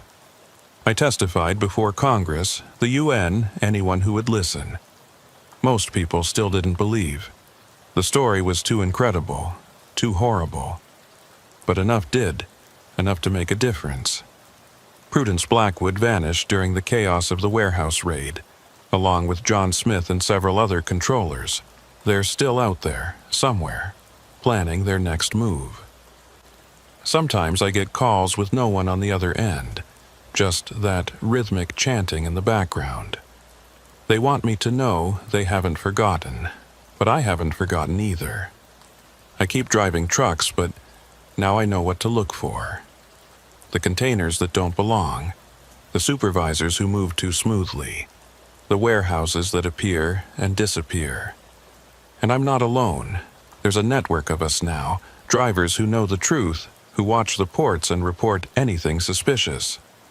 Because Prudence was right about one thing. This isn't over. It's just beginning. The modified humans are still out there, still being produced somewhere, still being shipped in containers to ports around the world. The war between humanity and whatever we're becoming has only just started. But at least now we know we're in a war. And knowledge, as they say, is half the battle. The other half is making sure that when you're asked to pick up a container late at night from a port that shouldn't exist, supervised by people who aren't quite right, you have the sense to say no.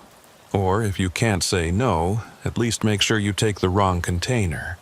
Sometimes, mistakes are the only thing that can save us.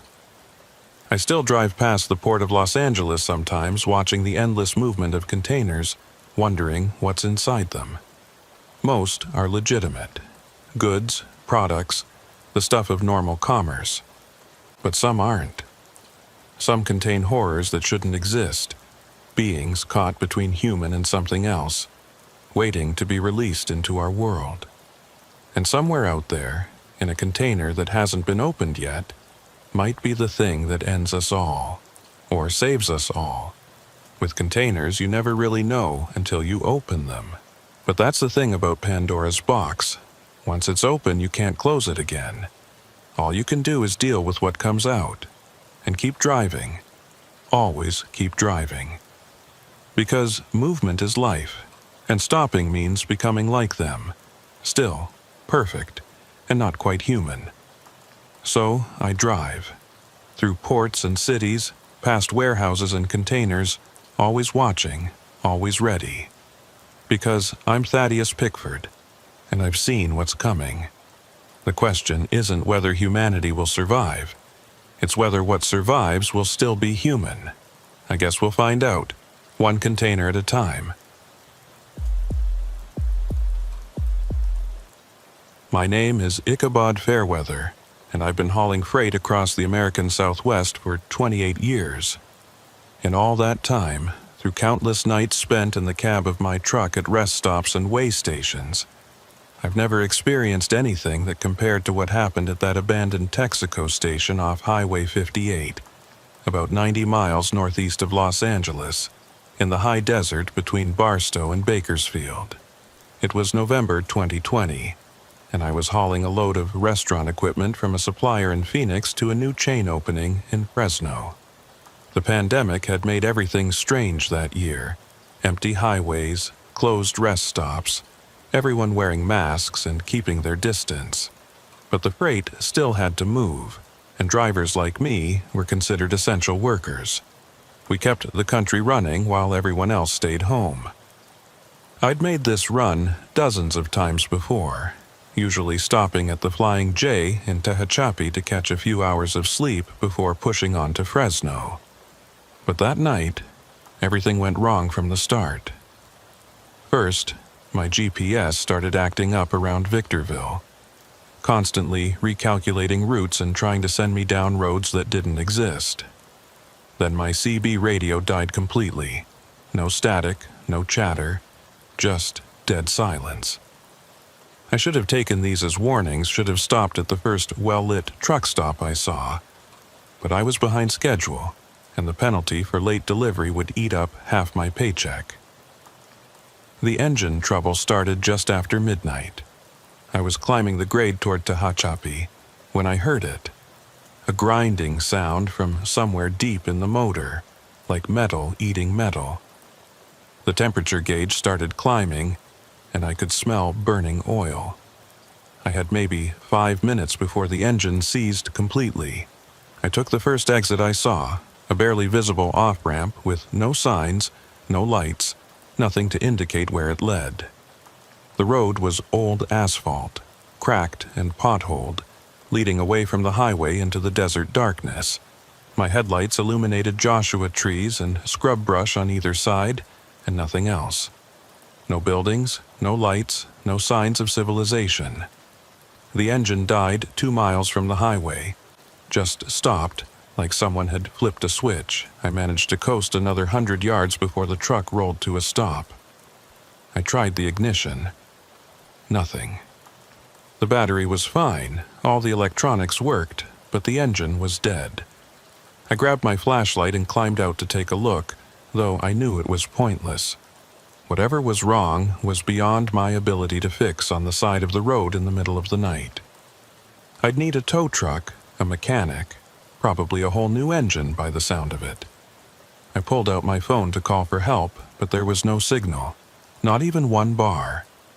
I walked around the truck, holding the phone up, trying to find even the weakest connection. Nothing. The satellite phone I kept for emergencies was in the shop, naturally. I'd been meaning to pick it up for weeks. That's when I saw the light in the distance, maybe a quarter mile up the road. A faint glow that looked like it might be coming from a building, probably an old ranch house or maybe a utility station. Either way, they might have a landline I could use. I locked the truck and started walking. The desert at night is never truly quiet. There's always the sound of insects, the rustle of small animals, the distant howl of coyotes. But that night it was silent, dead silent. Just the sound of my boots on the cracked asphalt and my own breathing. The building turned out to be an old gas station, a Texaco from the looks of the faded sign hanging crooked from a rusted pole. The place had probably been abandoned since the 1970s, maybe earlier. 2 pump islands stood in front, the pumps themselves long gone, leaving just concrete platforms and broken metal posts. The station building was small, maybe big enough for a counter, a couple of aisles of goods, and a back office. The windows were mostly intact but covered in decades of dirt and dust. The light I'd seen was coming from inside, a weak yellowish glow visible through the grimy glass. That should have been my first real warning. An abandoned gas station in the middle of nowhere doesn't have electricity. But I was desperate, and desperation makes you stupid. I approached the front door, which hung open a few inches on damaged hinges. The wood frame was warped and splintered, like something had forced it open from the inside. I pushed it open further, wincing at the shriek of rusted metal. "Hello?" I called out. "Anyone here? I need to use a phone." No answer, but the light was definitely coming from somewhere inside. I could see it now, a battery-powered camping lantern sitting on the old counter, casting long shadows across the ransacked interior. The shelves were mostly empty, covered in dust and cobwebs. The floor was littered with old newspapers, broken glass, and things I didn't want to identify. But what caught my attention was the condition of the back wall. While the rest of the station was clearly abandoned, the back wall looked different, newer, like someone had built a false wall in front of the original. And at the base of this wall I could see a gap, a hole that led to darkness beyond. "Hello?" I called again, louder this time. "I don't mean any harm. My truck broke down. I just need help." That's when I heard it. A sound from beneath the floor. Not footsteps exactly, more like dragging. Like something heavy being pulled across concrete. It went on for several seconds, then stopped. I should have left right then. Should have walked back to my truck, locked myself in the cab, and waited for dawn. But the lantern was right there on the counter, and next to it, I could see a cell phone. A modern smartphone, clean and new, completely out of place in this decay. I walked to the counter and picked up the phone. It was unlocked, showing full battery and, miraculously, 2 bars of signal. I immediately dialed 911. 911, what's your emergency? My truck broke down on a side road off Highway 58, about 90 miles northeast of LA. I need a tow truck, and the dragging sound came again, louder this time, definitely from below. The floor vibrated slightly. "Sir, are you there? What's your location?" Before I could answer, a hand reached up through the hole in the floor. Not from the side, but from directly below, like there was an opening I hadn't seen. The hand was pale, almost translucent, with fingernails that were too long and yellowed with age.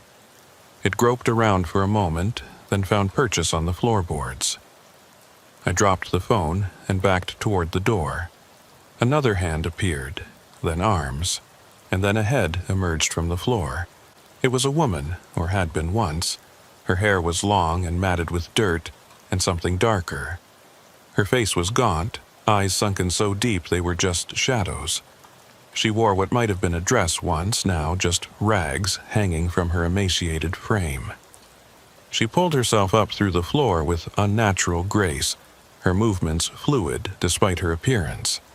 Once standing, she fixed those shadowed eyes on me and smiled. Her teeth were filed to points. "A visitor," she said, her voice like wind through dry leaves. "It's been so long since we've had a visitor." "We?" I managed to ask, though my throat was almost too dry to speak. "Oh yes," she said, taking a step toward me. "We're a family here, living below in the old places. I'm Temperance Graves. And you are?" I didn't answer. I was backing toward the door, trying not to make any sudden movements. "Don't be rude," Temperance said, her smile widening. "We so rarely get company. Obadiah will want to meet you. He always wants to meet the travelers." "I have to go," I said. "My truck—" "Your truck isn't going anywhere," she said matter-of-factly. "We heard it die. We heard you walking. We've been waiting." "Waiting for what?" "For you to come inside, of course. People always come inside when they see the light. Curiosity is such a reliable weakness." I turned to run, but the door slammed shut. Not pushed by wind or spring-loaded, slammed with deliberate force. Standing there, having apparently been behind the door the entire time, was a man who made Temperance look healthy by comparison. He was tall, maybe 7 feet, but hunched over like his spine couldn't support his height.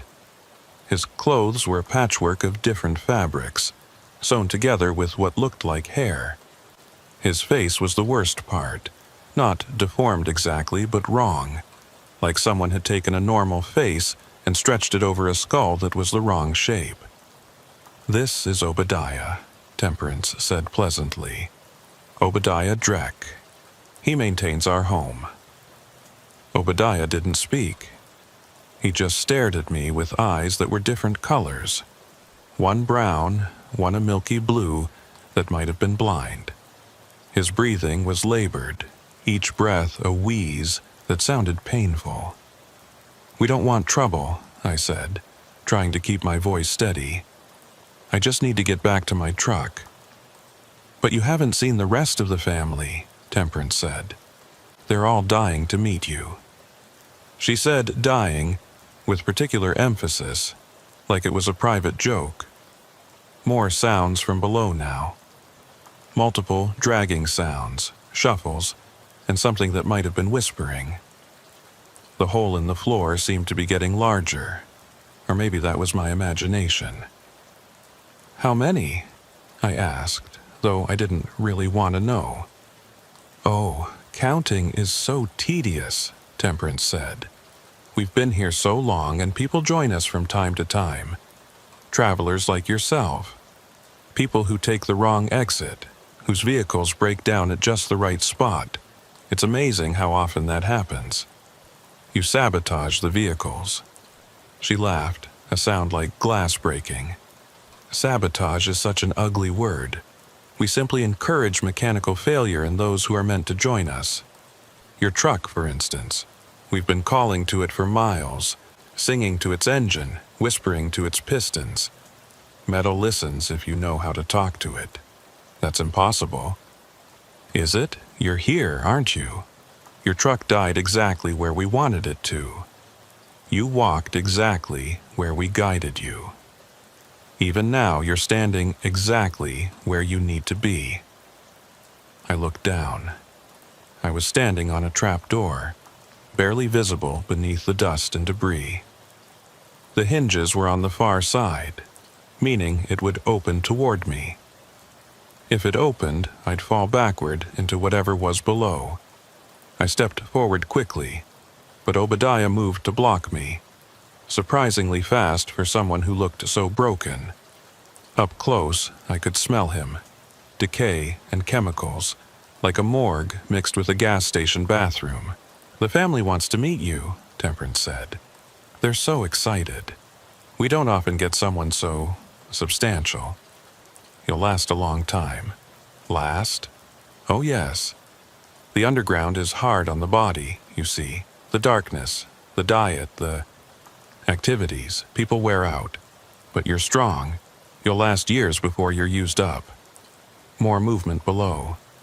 I could hear voices now, whispers in what sounded like multiple languages or maybe no language at all.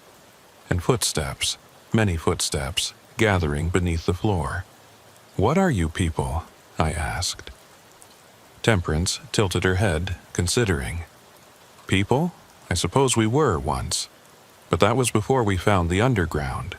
Before we found what lives deeper still. We're something else now. Something better. Something worse. It depends on your perspective. You're insane. Sanity is relative. Down below in the dark, the old definitions don't apply. You'll understand soon enough." The trapdoor began to open. I couldn't see what was pushing it from below, but it was rising slowly, deliberately. The hinges screamed in protest. I made a decision. I charged directly at Obadiah, putting all my weight into it. He was bigger than me, but his body was frail, brittle.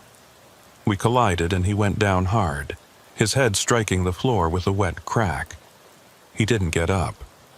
Temperance shrieked, a sound that wasn't entirely human.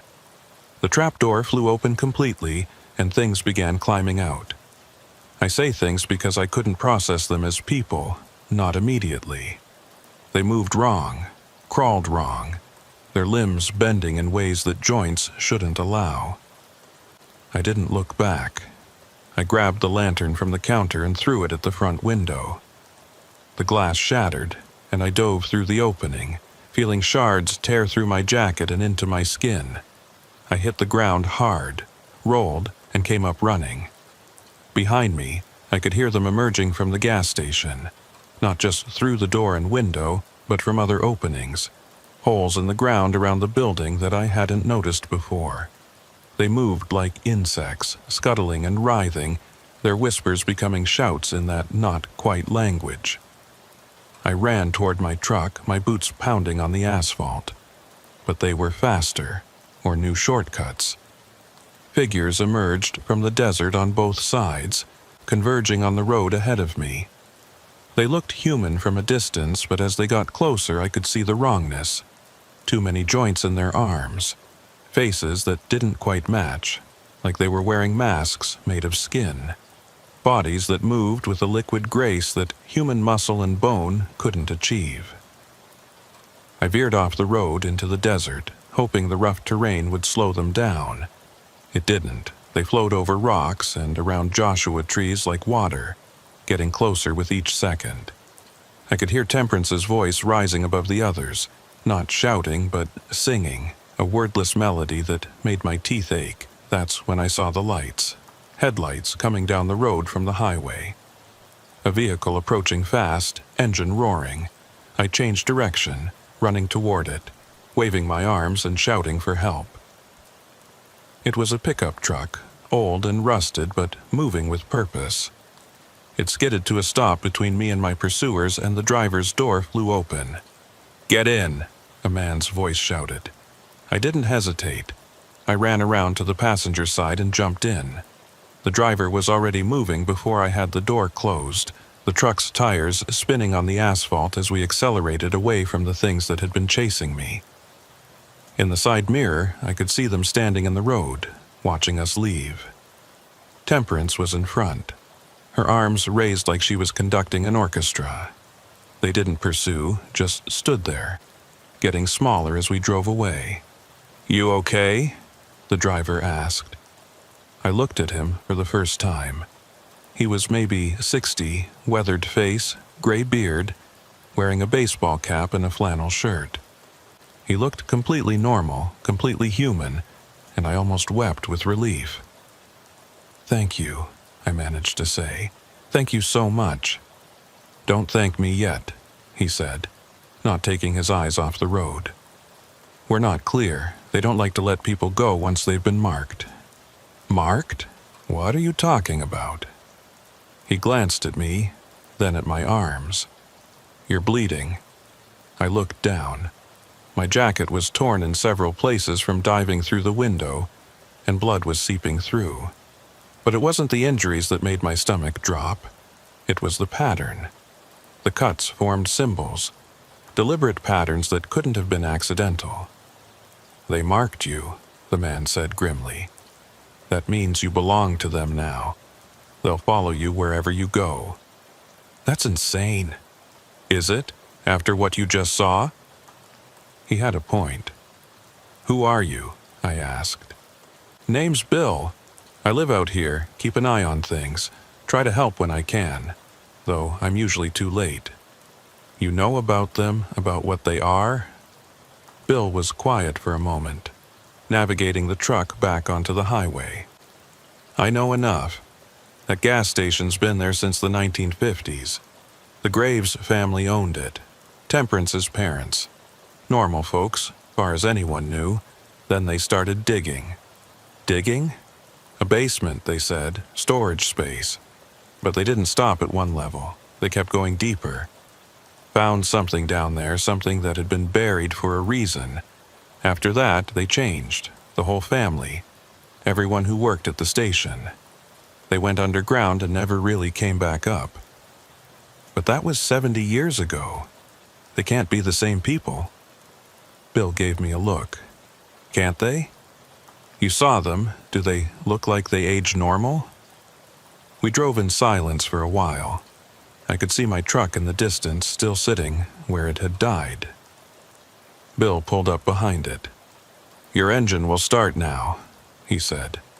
"They only break things to bring people in. Once you've been marked, they don't need to keep you here." "How do you know all this?" He pulled up his sleeve, revealing old scars on his forearm. They formed the same kind of patterns as my fresh wounds. "Because they marked me 43 years ago," he said.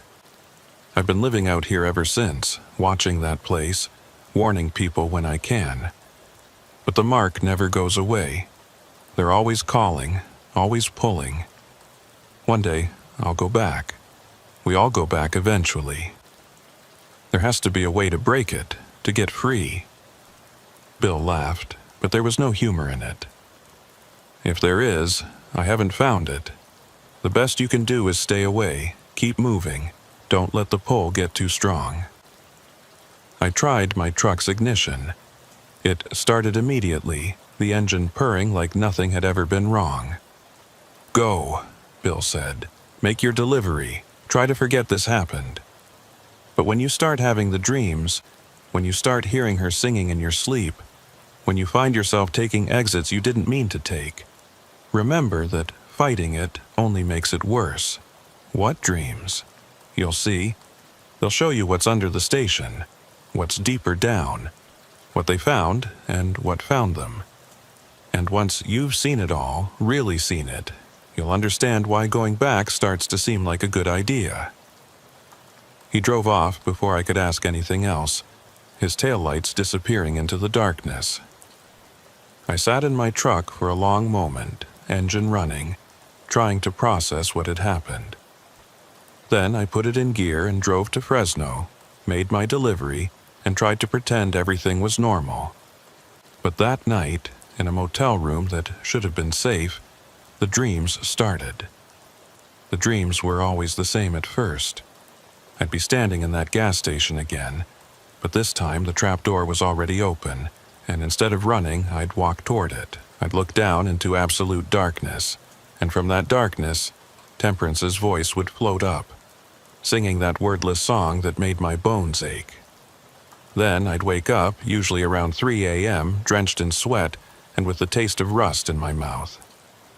For 2 weeks after the incident, I tried to maintain my normal routine. I took regular runs, Phoenix to LA, Sacramento to Vegas, Portland to San Francisco. I told myself that keeping busy would help me forget. But the marks on my arms wouldn't let me forget. They'd healed faster than they should have, leaving scars that looked years old after just days. And sometimes, in the right light, they seemed to glow faintly, pulsing with my heartbeat. I didn't tell anyone what had happened. Who would believe me? I'd sound like another trucker who'd been on the road too long, seeing things in the desert that weren't there. But I knew it was real. The scars proved it. The dreams proved it. And worse, the compulsion proved it. It started small. I'd be driving on Highway 58 and find myself slowing down near that unmarked exit, my turn signal clicking before I realized I'd activated it. I'd catch myself and drive on, but each time it got harder to resist. The pull was getting stronger. 3 weeks after the incident, I met another marked one. I was at a truck stop in Bakersfield, grabbing coffee at 2 a.m. when I noticed her. She was sitting in a booth in the corner, staring at nothing, her own coffee untouched and cold. What caught my attention were her arms. She wore a tank top despite the cool night, and I could see the scars. The same patterns as mine. I sat down across from her without asking. She looked up, and I saw recognition in her eyes. "You've been to the station," she said. It wasn't a question. 3 weeks ago, you? 8 months. She laughed bitterly. "I'm Linda Morrison. Used to drive for Conway. Used to. Can't anymore. The pull's too strong. Every time I get behind the wheel, I end up heading toward that exit.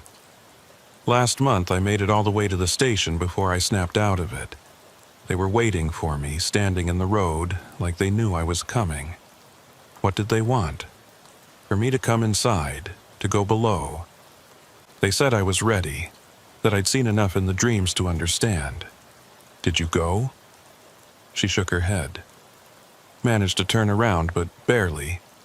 Sold my truck the next day. Been taking buses ever since, staying away from that part of the state." "There has to be a way to break this," I said. Linda pulled out a notebook, weathered and filled with cramped handwriting. "I've been researching, talking to others who've been marked. There are more of us than you'd think." She showed me pages of notes, testimonies from other truckers, travelers, even locals who'd made the mistake of investigating the abandoned station. The earliest account was from 1952, just a year after the Graves family started digging. "According to this," Linda said, pointing to a faded photocopy of an old newspaper article, "the Graves family claimed they found a natural cave system under their property. They were going to turn it into a tourist attraction, like those caverns you see advertised on billboards. But then the reports started. What reports? Missing persons, travelers who stopped for gas and never left, local kids who went exploring and came back different. The county tried to investigate, but the detective they sent went missing too. After that, people just started avoiding the place. But it's been 70 years. How are they still alive down there? Linda flipped to another page, this one covered in her own sketches based on descriptions from dreams. The drawings showed tunnels extending deep underground, branching into a complex network, and at the center, something that hurt to look at even in crude pencil form. Everyone who's been marked has the same dreams eventually, she said. We all see the same thing at the center of those tunnels, something that was buried there long before the Graves family started digging, something that should have stayed buried. What is it? Nobody knows for sure, but whatever it is, it changed them, gave them long life, abilities that humans shouldn't have, but took their humanity in exchange, and now they serve it, bringing it new people to change, to add to their underground family. Bill said everyone goes back eventually. Linda's face went pale. You met Bill?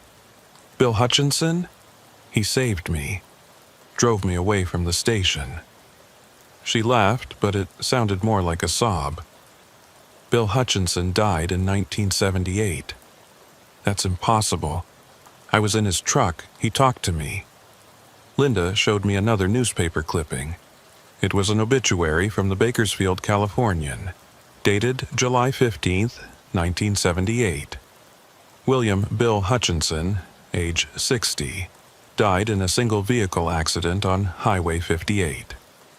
The photo showed the same man who had saved me, right down to the baseball cap and flannel shirt. He was one of the first to be marked, Linda explained. Spent years warning people away from the station. But the pole got him eventually. His truck was found crashed near that exit, but his body was never recovered. Since then, people have reported seeing him out there, still trying to warn travelers. But Ichabod, if Bill appeared to you, it means they're getting stronger, using the dead as puppets. My blood ran cold. I remembered sitting in that truck, trusting the man who'd saved me. Had he really been trying to help, or was he part of their plan? I need to go back, I said, suddenly surprising myself. What? No, that's the mark talking. Maybe, but running isn't working, hiding isn't working, the pull just gets stronger. Maybe the only way to break free is to face whatever's down there. Linda grabbed my arm, her fingers digging into the scars. Everyone who goes down those tunnels comes back changed, if they come back at all. You've seen them. Do you want to become like that? I didn't. But I also couldn't live like this, constantly fighting the compulsion, dreaming those dreams, feeling that pull every moment of every day. There might be another way, Linda said, seeing my determination. I've been in contact with someone, a professor from UC Berkeley who studies this kind of thing. Anomalous locations, he calls them. Places where reality doesn't work quite right. He thinks the gas station is one of them. A professor who believes in this stuff? Dr. Marcus Roth. He's been studying the station for years, interviewing people who've been marked. He has a theory about how to break the connection. She gave me his number. I called him that night from my motel room. Mr. Fairweather, he said, when I'd explained who I was. Linda told me about you. You're experiencing the pull, the dreams, all the classic symptoms of what I call location bonding. Can you help? Perhaps, but I need to examine the marks firsthand. Can you come to Berkeley? I made the drive the next day. Dr. Roth's office was in the basement of an old building on campus, crammed with books, maps, and artifacts that looked like they belonged in a museum. He was younger than I expected, maybe 40, with intense eyes behind wire-rimmed glasses. Show me, he said without preamble. I rolled up my sleeves. He examined the scars with a magnifying glass, taking photos and making notes. Then he pulled out what looked like a modified EMF detector and ran it over the marks. The device clicked rapidly, like a Geiger counter near radiation. Fascinating, he muttered. The scarification isn't random, it's a form of writing, a language that predates any known human civilization. It's essentially a claim of ownership, marking you as property of whatever entity resides beneath that station. Entity? He pulled out a map of California covered in red dots. There are 17 known locations in the state with similar properties, places where people disappear, where reality becomes flexible, where things that shouldn't exist do. The gas station is one of the oldest and most active. What's down there? I have theories, but nothing concrete. The few people who've gone down and returned coherent enough to speak describe a vast network of tunnels that shouldn't be able to exist. They extend far beyond what the geology of the area would allow. At the center is something they call the source. No one's been able to describe it adequately, only that looking at it changes you fundamentally. How do I break free? Dr. Roth was quiet for a moment, then pulled out a locked drawer from his desk. Inside was a small metal box. There's a ritual, he said. Based on my research into similar sites worldwide, it requires returning to the location, but not surrendering to it. You have to enter the underground, reach the source, and refuse it. Reject its claim on you. That sounds like suicide. For most people, it would be, but you'd have protection. He opened the metal box, revealing a pendant on a chain. It was made of a metal I didn't recognize, covered in symbols that hurt to look at directly. This was recovered from a site in Peru with similar properties. It should shield you from the worst effects of exposure to the source. Should. 3 people have tried it. 1 succeeded in breaking free. 1 disappeared entirely. 1 came back, changed, but maintained enough humanity to live something resembling a normal life. Those aren't great odds. They're better than the alternative. Linda told you about Bill Hutchinson. That's what happens to those who resist too long. Death, but not release. The mark persists even after death, keeping you bound to that place, turning you into another tool for the entity to use. I took the pendant, feeling its weight. It was heavier than it looked, and cold to the touch. When? I asked. The new moon. 3 nights from now. The entity's influence is weakest during the dark of the moon. You'll have the best chance then. I spent those 3 days preparing. I bought supplies, flashlights, batteries, rope, water, first aid kit. I wrote letters to my ex-wife, my kids, my friends, explaining what had happened and what I was about to do. I didn't expect them to believe it, but I wanted to leave something behind, just in case. On the night of the new moon, I drove back to that exit off Highway 58. The pendant sat cold against my chest, and for the first time in weeks, the pull felt weaker, manageable. I could think clearly. The gas station looked different in the darkness of the new moon, more decrepit, older, like decades had passed since my last visit. The front door stood open, inviting. I could see lights inside, not the camping lantern from before, but something else. A phosphorescent glow emanating from the hole in the floor. I parked my truck on the road, keys in the ignition. If another traveler needed it, they were welcome to it. Then I walked into the gas station. Temperance was waiting for me, standing beside the open trap door. She looked different, less human, more of whatever she was becoming. Her limbs were longer, her fingers had too many joints, and her face kept shifting like it couldn't decide on a final form. "Ichabod," she said, her voice harmonizing with itself. "You came back. They always come back."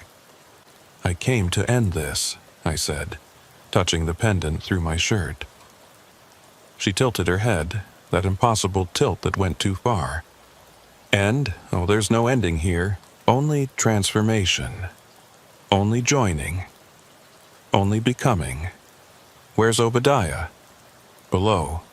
Recovering. You hurt him, but we don't die easily anymore. He's eager to see you again.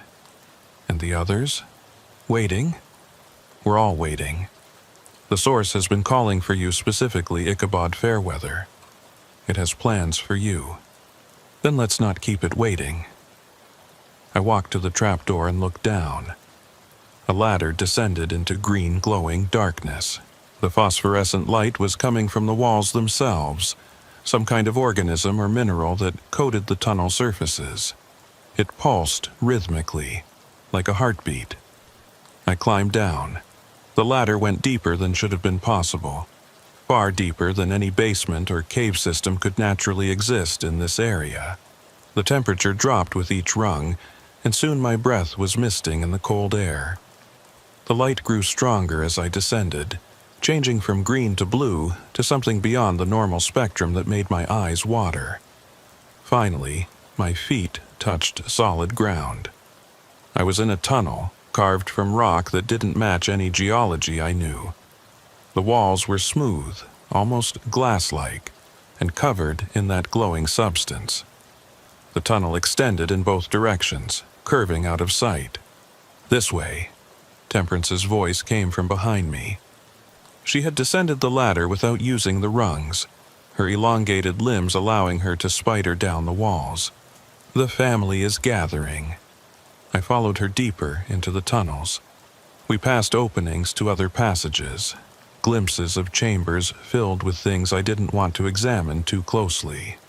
In one, I saw what might have been people, suspended in cocoons of that glowing substance.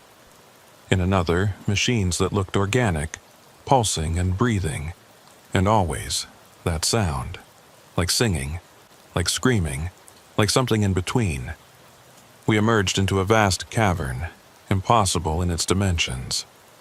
The ceiling was so high it was lost in darkness, and the far walls were barely visible in the phosphorescent glow. The floor was covered in structures that might have been buildings or might have been growths, geometric patterns that hurt to follow with human eyes. And there were people, hundreds of them. Some looked almost normal from a distance, but as we got closer I could see the changes. Extra limbs, faces in the wrong places, bodies that bent and twisted in ways that defied anatomy. They all turned to watch as Temperance led me through their midst. "The new family member," someone whispered. "Fresh transformation," said another. "The Source has chosen well." At the center of the cavern was a pit, perfectly circular, about 50 feet across. The glow was strongest here, so bright it was almost painful. The others had formed a circle around it, leaving a path for us to approach. Obadiah was there, standing at the edge of the pit. His body showed no signs of our earlier struggle, but he had changed. He was taller, more twisted, less human than before. When he saw me, his face split into a smile that had too many teeth. "Welcome home," he said. I looked into the pit. At first I couldn't process what I was seeing. It was like looking at an optical illusion that kept shifting, never resolving into anything comprehensible. Then, slowly, my brain started to make sense of it. It wasn't one thing. It was many things, or maybe one thing with many parts. Organic and mechanical, ancient and timeless, beautiful and horrifying all at once. It pulsed with that phosphorescent light, and with each pulse, I felt the marks on my arms burn. "The Source," Temperance said reverently. "It came from outside, from between the stars, from places where physics works differently. It crashed here eons ago, burrowing deep, waiting. The Graves family found it, freed it partially, and it rewarded them with immortality of a sort."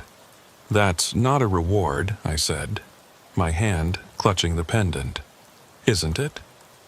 We don't age, we don't die, we're free from human limitations, human fears, human weakness. All it asks in return is that we bring it new converts, new family members to transform. You're slaves. We're evolved. The source pulsed brighter, and I heard its voice in my head, not words, but concepts, images, feelings. It showed me what I could become. Strong, immortal, part of something greater than individual human existence. It showed me the network of tunnels extending not just under the gas station, but across the entire desert, connecting to other sites, other sources, a vast underground empire of the transformed. Join us, the crowd chanted. Join us. Join us. The pull was overwhelming. Every cell in my body wanted to jump into that pit, to let the source transform me, to become part of the family. The marks on my arms were burning, pulling me forward. But the pendant was cold against my chest, a point of clarity in the madness. I grabbed it through my shirt and held tight. No, I said. The chanting stopped. The source pulsed angrily, its light turning from blue to red. You can't refuse, Temperance said. You've been marked. You belong to us. I belong to myself. I pulled out the pendant, letting it hang visible on its chain. The reaction was immediate. The transformed humans recoiled, hissing and shrieking. The source's light flickered, and for a moment I saw it more clearly, a mass of tissue and metal. Organic components fused with technology that didn't belong on Earth. All of it infected with that glowing substance that was neither plant, nor animal, nor mineral. What is that? Obadiah demanded, his voice distorted with rage. Protection, I said. Against things like you. I held the pendant toward the pit. The source reacted violently, its mass contracting, pulling away from the metal. The cavern shook, dust and rocks falling from the invisible ceiling. You're hurting it, Temperance screamed. Good. I walked closer to the edge of the pit, pendant extended. The source tried to retreat deeper, but it was too large, too embedded in the cavern structure. Where the pendant's influence touched it, pieces began to flake off, dissolving into that phosphorescent substance that immediately lost its glow and turned to gray ash. The transformed humans rushed at me, but they couldn't get close. The pendant repelled them like magnets of the same pole. They circled me, reaching with their elongated limbs, but always stopping just short of contact. You don't understand, Temperance pleaded. Without the source, we'll die. We're sustained by it, connected to it. If you destroy it, you destroy us all. I paused, despite everything. They had been human once. The Graves family and all the travelers who'd been pulled in over the decades. They were victims as much as monsters. There has to be another way, I said. There is, a new voice said. I turned. Walking through the crowd of transformed humans was Bill, or the thing that looked like Bill. He moved differently than when he'd saved me, more fluid, less human. His eyes were glowing with that phosphorescent light. You're not really Bill, I said. I am, and I'm not. Bill Hutchinson died in 1978, yes, but the source preserved his consciousness, his memories, his purpose. I'm what remains, animated by the source's will, but retaining enough of Bill to remember why he fought so hard against this place. Then help me stop it. I can't stop it, but I can contain it. He gestured to the transformed humans around us. They don't have to die. The source can be put back to sleep, buried again. Its influence limited to this immediate area. Those already transformed will survive, but no new victims will be taken. How? The pendant you carry. It's not meant to destroy. It's meant to seal. Place it on the source. Speak the words inscribed on its surface, and it will contain the entity's influence. I looked at the pendant more closely. There were indeed symbols on it. so small I hadn't noticed them before. They hurt to look at, just like the marks on my arms, but in a different way, like they were fighting against each other. What about my marks? Will I still be bound here? The binding will break. You'll be free, but Ichabod. Bill's face showed something that might have been regret. We'll be trapped here forever. The transformed, including me. Unable to leave, unable to die, unable to change further. It's not death, but it's not life either. It's better than spreading this curse to others. Bill nodded slowly. Yes, it is. I approached the edge of the pit again. The source sensed my intent and thrashed violently, sending waves of psychic pressure that made my head feel like it would explode. The transformed humans wailed, some collapsing as the source's distress affected them. "Do it now!" Bill shouted, "before it fully awakens." I held the pendant over the pit, trying to read the symbols. They swam before my eyes, rearranging themselves into something almost pronounceable. I spoke them aloud, my tongue struggling with syllables that human mouths weren't meant to form. The pendant grew hot in my hand, then suddenly cold. It pulled downward with incredible force, yanking me to my knees at the edge of the pit. I let go, and it fell, striking the source with a sound like a thunderclap. The reaction was immediate and violent. The source convulsed, its mass contracting and expanding rapidly. The phosphorescent light flashed blindingly bright, then began to dim. The transformed humans screamed in unison, a sound that threatened to burst my eardrums. Then, suddenly, silence. The source went dark. Not completely, a faint glow remained, like embers in a dying fire. But the overwhelming light that had filled the cavern was gone. In the dim illumination that remained, I could see the transformed humans standing frozen, like statues caught mid-motion. Then, one by one, they began to move again, but differently. Slower, more deliberately, more human. Temperance approached me, and in the faint light I could see tears running down her distorted face. "What have you done?" "What needed to be done," I said. She looked at her hands, with their too many joints and fingers that bent wrong. "We're trapped now, truly trapped. Before, we could at least dream of spreading, of growing, of becoming something more. Now we're just this, forever." "I'm sorry," I said, and meant it. "No," Bill said, stepping forward. "Don't apologize, this is better. We were parasites spreading infection. Now, we're contained. It's a prison, but a just one." The cavern began to shake. Not violently, but steadily, like the earth was settling into a new configuration. "You need to leave," Obadiah said, his voice clearer than I'd ever heard it. "The tunnels are reconfiguring. The source is sealing itself off. If you don't go now, you'll be trapped here with us." I looked at the pit. The source had contracted into a much smaller mass, wrapped around the pendant like a cocoon. The marks on my arms were fading, the scars becoming just scars, no longer glowing or pulling. "What will you do?" I asked them. "Exist," Temperance said simply. "Wait, maybe find peace eventually, or madness. Time will tell."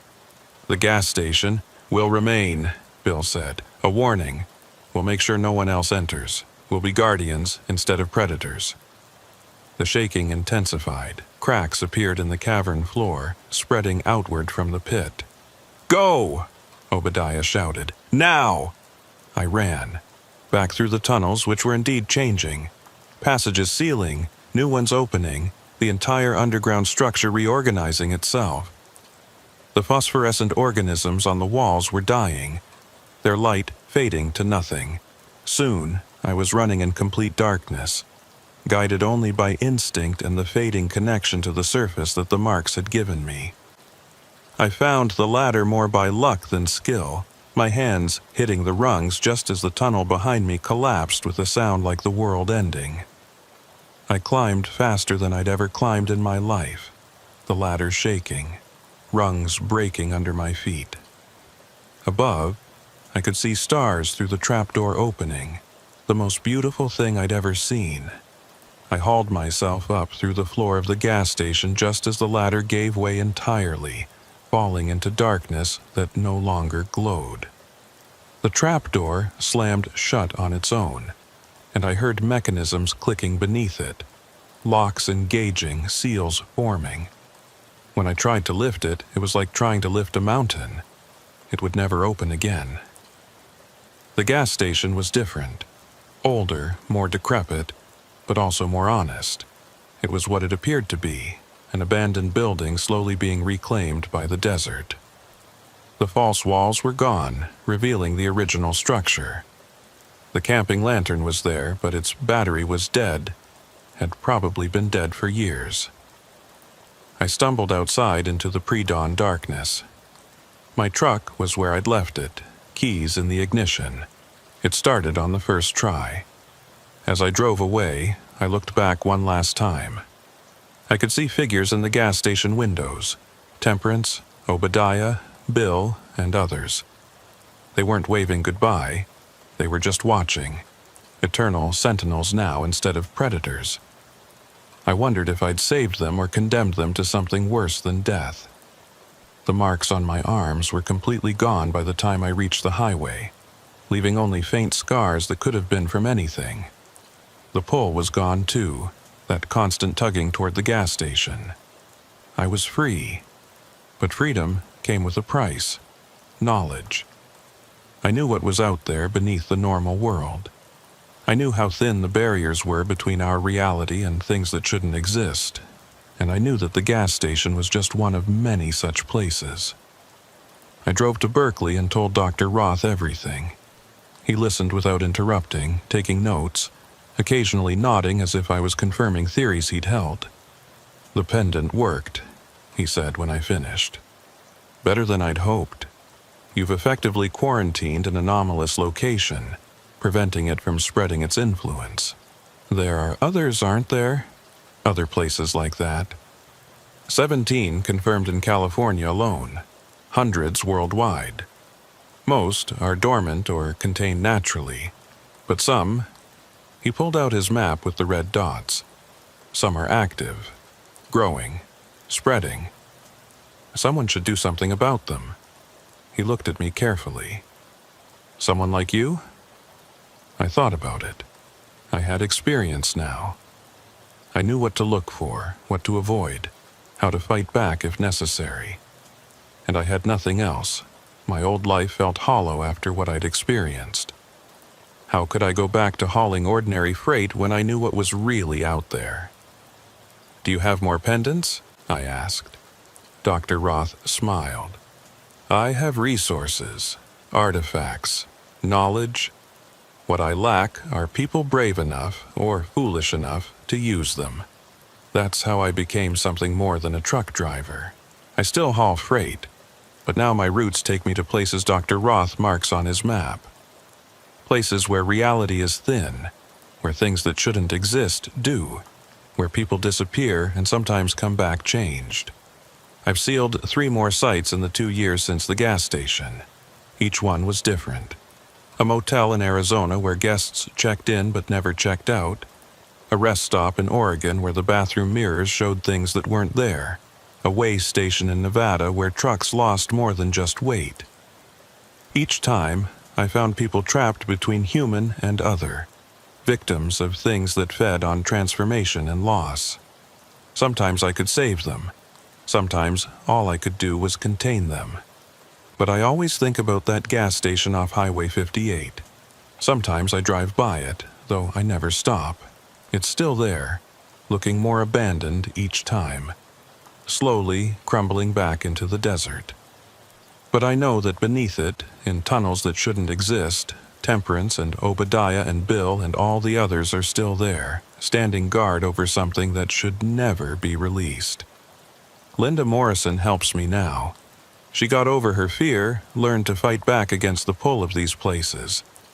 We map them, document them, warn other truckers through coded messages on CB channels. We can't save everyone, but we save some. And sometimes, late at night when I'm driving through the desert, I think I hear Temperance's song on the wind.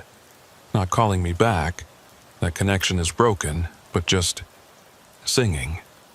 A lament for what was lost, what was contained, what can never be again. It's beautiful in its way, and terrible, and completely inhuman. But that's the thing about the inhuman. It's always there, just beneath the surface of our normal world, waiting in abandoned places for curious travelers to stumble upon it. All we can do is try to keep it contained, keep it from spreading, keep innocent people from being pulled into something they can't understand or escape. So, if you're ever driving late at night and you see an abandoned gas station off a dark exit, keep driving. Don't let curiosity get the better of you. Don't investigate that light that shouldn't be there.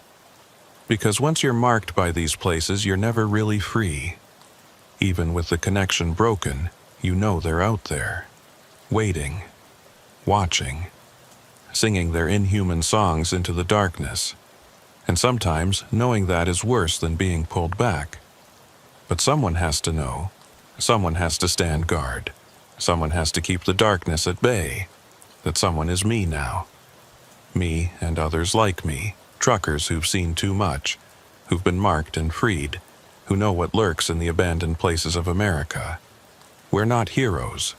We're just drivers who took the wrong exit and survived to warn others. So consider this your warning. When you see that unmarked exit, that abandoned building, that light where no light should be, keep driving. Your curiosity isn't worth what waits inside. Trust me, I know. I've been there. And part of me, despite everything, will always be there.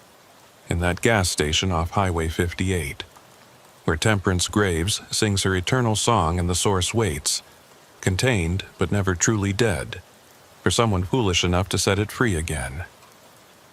It's been 5 years now since I sealed the gas station. 5 years of hunting anomalies, containing threats, saving people when I could. Dr. Roth calls me his best field agent, though I'm really just a truck driver who knows too much. Linda and I have built a network of drivers, all of us watching for signs, reporting strange incidents, warning each other about dangerous routes. But lately, something's been changing. It started 3 months ago. I was containing a site in New Mexico, an old diner where the food changed people at a molecular level, when I felt it. A familiar pulse in my scarred arms, faint but unmistakable. The marks were gone, had been for years, but the scars remembered. The source was stirring. I called Dr. Roth immediately. He'd been monitoring the gas station through various remote means, seismic sensors, electromagnetic readings, even satellite imagery. Everything had been quiet for years. But when he checked his data, he found anomalies starting 3 months ago. Small at first, barely noticeable, but growing stronger. It shouldn't be possible, he said. The pendant was designed to be permanent. Maybe it wasn't strong enough, or maybe the source is stronger than we thought. There's another possibility, he said reluctantly. Someone might be trying to free it from the outside. That thought chilled me more than any anomaly I'd faced. Who would want to free that thing? Who even knew it was there? I got my answer a week later when Linda called me, panic in her voice. Ichabod, I just saw him. At the truck stop in Bakersfield. Saw who?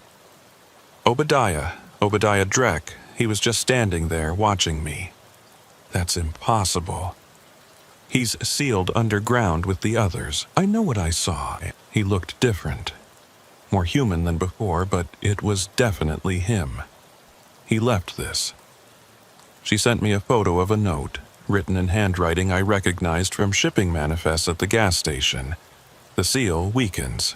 The family grows restless. Come home. I drove to Bakersfield that night, but found no trace of Obadiah. The security cameras at the truck stop showed Linda talking to someone, but the figure was blurred, distorted, like the cameras couldn't quite capture him. Over the next few weeks, more sightings came in. Temperance at a rest stop in Fresno, Bill on Highway 58, standing by the roadside, watching traffic pass. Other transformed humans I didn't recognize appearing throughout California, all leaving the same message. Come home. They weren't attacking anyone, weren't trying to mark new victims. They were just watching, waiting, calling specifically to me. Dr. Roth had a theory. The pendant created a seal, but seals work both ways. It keeps them in, but it also maintains a connection. As the one who placed it, you're linked to it.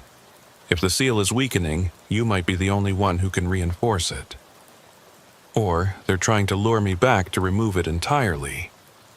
That's also possible. I didn't want to go back. I'd spent 5 years fighting these things, and the gas station was the worst of them all. But the sightings were increasing.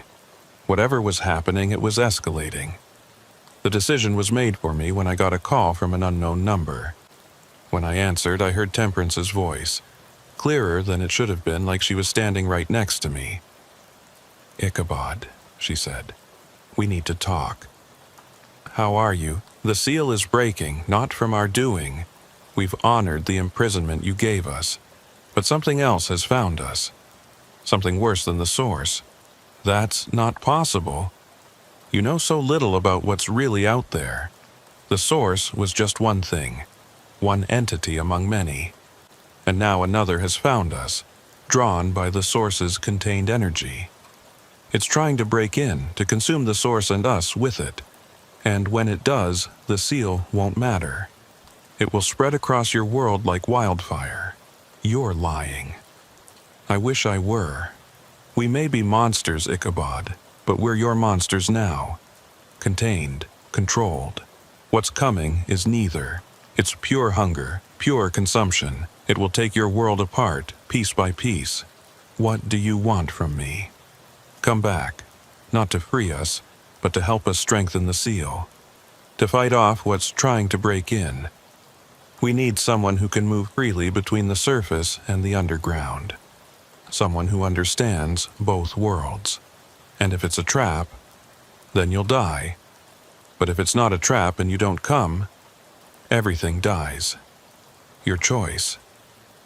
She hung up. I sat in my truck for a long time, thinking. Everything in me said it was a trap. But what if it wasn't? What if something worse really was coming? I made preparations. I gathered every artifact Dr. Roth had that might help. Pendants, weapons, protective charms from a dozen different cultures. I told Linda where I was going, made her promise not to follow.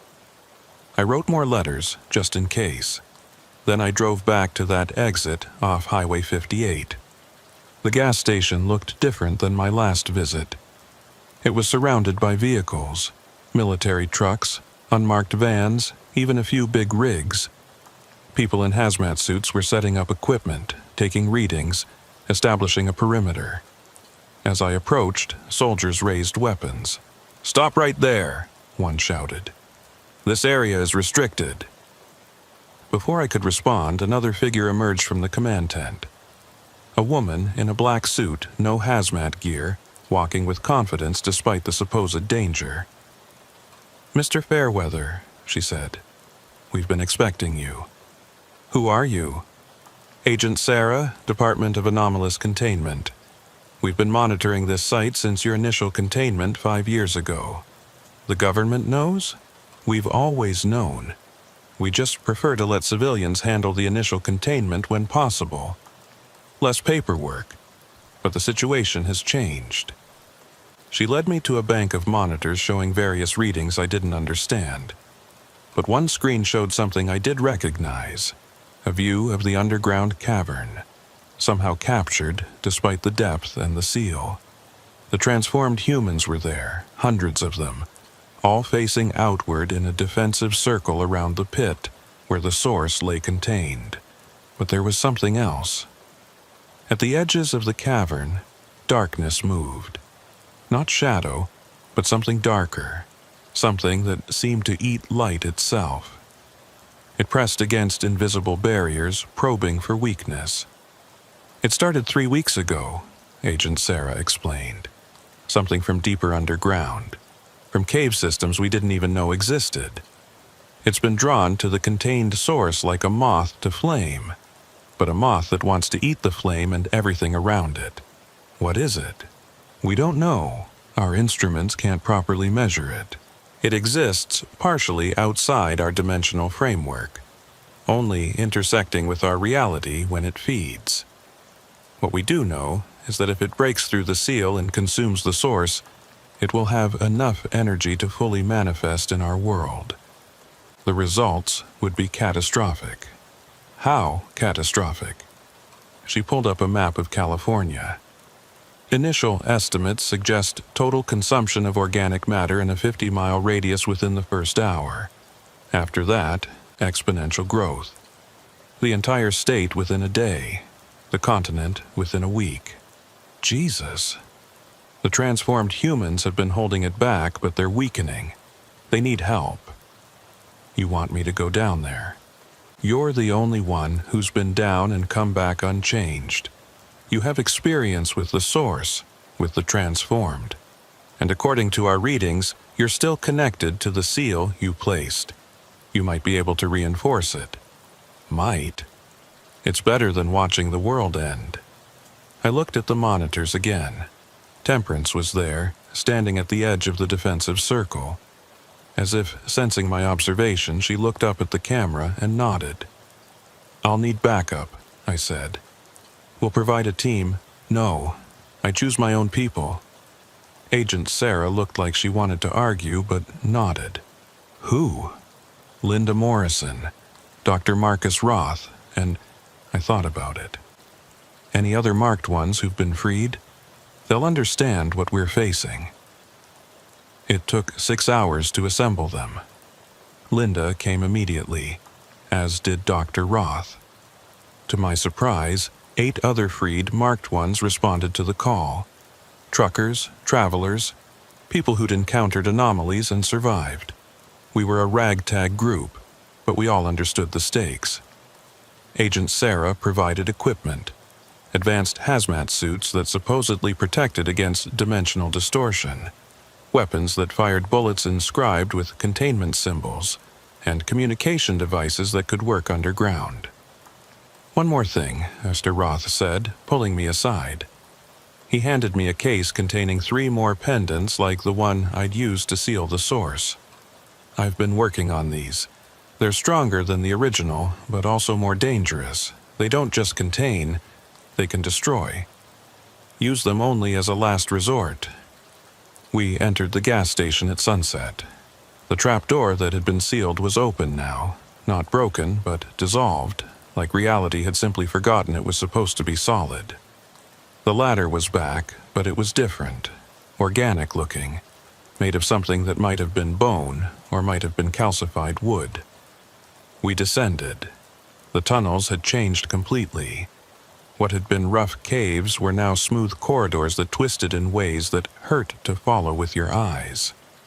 The walls pulsed with a bioluminescence that wasn't the phosphorescent organisms from before, but something new, something that seemed to be fighting against an encroaching darkness.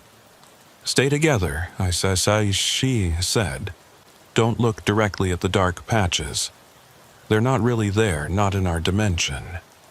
We moved deeper, following a path that seemed to open before us and close behind us. I could feel the transformed humans nearby, sense them through the remnants of my marking. They were afraid. I'd never felt fear from them before. We emerged into the cavern, and I immediately understood why. The transformed humans were arranged in concentric circles around the pit, each circle facing outward. They were holding hands, or what passed for hands, creating living barriers. But they were being consumed. The ones on the outermost circle were partially dissolved. their bodies fading into the encroaching darkness that pressed in from all sides. The darkness wasn't uniform. It had texture, movement, almost personality. It probed and pushed, looking for weakness. Where it touched the transformed humans, they simply ceased, not dying but being erased from existence. Temperance Edison stood in the innermost circle. She looked exhausted, diminished. When she saw us, relief flooded her distorted features. "You came," she said. "Tell me what we're fighting." "We don't have a name for it. It's older than the source, older than anything that should exist. It feeds on contained energy, on things that are trapped between states. The source, in its contained form, is like a beacon to it." "Can we fight it?" "Not directly. It doesn't fully exist in this dimension. But we can reinforce the barriers, strengthen the seal, make the source less appetizing." "How?" She looked at the pit. The source was still there, wrapped around the original pendant, but it was agitated, pulsing erratically. "You need to add more pendants to the seal. Layer the containment. Make it so complex that the creature can't find a way through." I pulled out the 3 pendants Dr. Roth had given me. They were heavier than the original, and they hurt to hold, like they were burning cold. "That might work," Temperance said. "But you'll have to get close to the source, and the creature will try to stop you." "Then we'll distract it," Linda said, stepping forward with the other freed marked ones. "We still have enough connection to these things to get their attention." "That's suicide," I said. "Maybe, but better than letting that thing loose." Before I could argue, she and the others spread out, moving to gaps in the defensive circles. They pulled out the weapons Agent Sarah had provided and started firing at the darkness. The bullets didn't seem to hurt it, but they got its attention. The darkness shifted, focusing on these new irritants. "Now," Temperance said, "while it's distracted." I ran for the pit, Dr. Roth beside me. The source sensed us coming and reacted, sending out waves of psychic energy that made my head feel like it was splitting. But the original pendant was still there, still working, keeping it partially contained. "The placement matters," Dr. Roth shouted over the psychic noise. "Equidistant points around the original. It'll create a geometric seal much stronger than a single point." We circled the pit, looking for the right positions. The darkness noticed what we were doing and surged toward us, but the transformed humans moved to block it, sacrificing themselves to give us time. I watched Obadiah dissolve into nothingness, his last expression one of determination rather than fear. I placed the first pendant, speaking the words inscribed on its surface. It sank into the source like a nail into wood, sending out ripples of containment energy. The source screamed, a sound that wasn't audible but that I felt in my bones. Dr. Roth placed the second pendant on the opposite side. The 2 pendants connected, creating a line of force through the source. The darkness recoiled, as if burned. The 3rd pendant would complete the triangle, the strongest geometric form. But as I moved to place it, the darkness surged past the defensive lines. Coming straight for me, it touched my arm, and I felt myself starting to fade, to be erased from existence. Then Temperance was there, putting herself between me and the darkness. It consumed her instantly, but gave me the second I needed to place the final pendant. The effect was immediate. The 3 new pendants connected with the original, creating a complex geometric seal that pulsed with containment energy. The source contracted, compressed by the new boundaries, and the darkness, finding its meal suddenly inedible, recoiled. "Everyone out!" I shouted. "Now!" We ran for the tunnels, the freed marked ones and the remaining transformed humans all fleeing together. Behind us, the darkness raged, consuming everything it could reach. But it couldn't breach the reinforced seal, couldn't get to the source. The tunnels were collapsing again. reality reasserting itself, rejecting the impossible spaces. We climbed desperately, pulling each other up when someone faltered.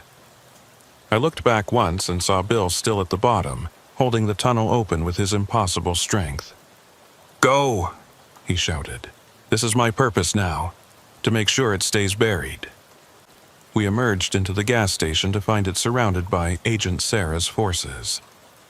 They pulled us to safety as the ground beneath the building began to sink. The entire gas station was being pulled down, swallowed by the earth as the underground spaces collapsed. Within minutes, there was nothing left but a depression in the desert, already being filled by blowing sand. No sign of the gas station, the tunnels, or the horrors beneath.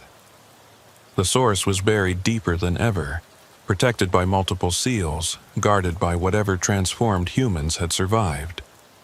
But also trapped with it was that darkness, that consuming thing that had been drawn to the contained energy.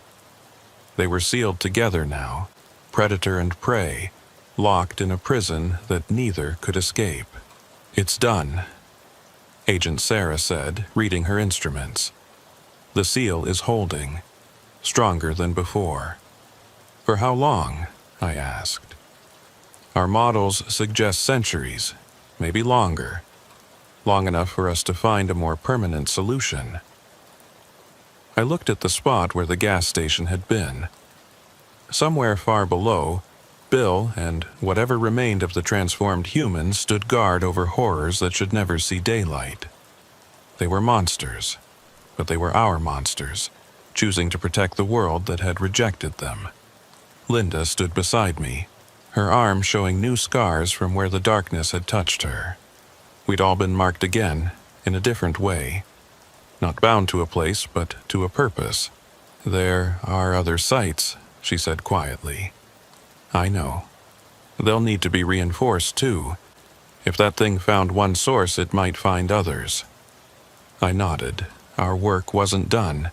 It would never be done. There would always be another anomaly, another threat, another thing that shouldn't exist but did. But for now, the gas station was contained. The source was sealed. The darkness was trapped. And the world kept spinning, unaware of how close it had come to ending. Agent Sarah approached us with a briefcase.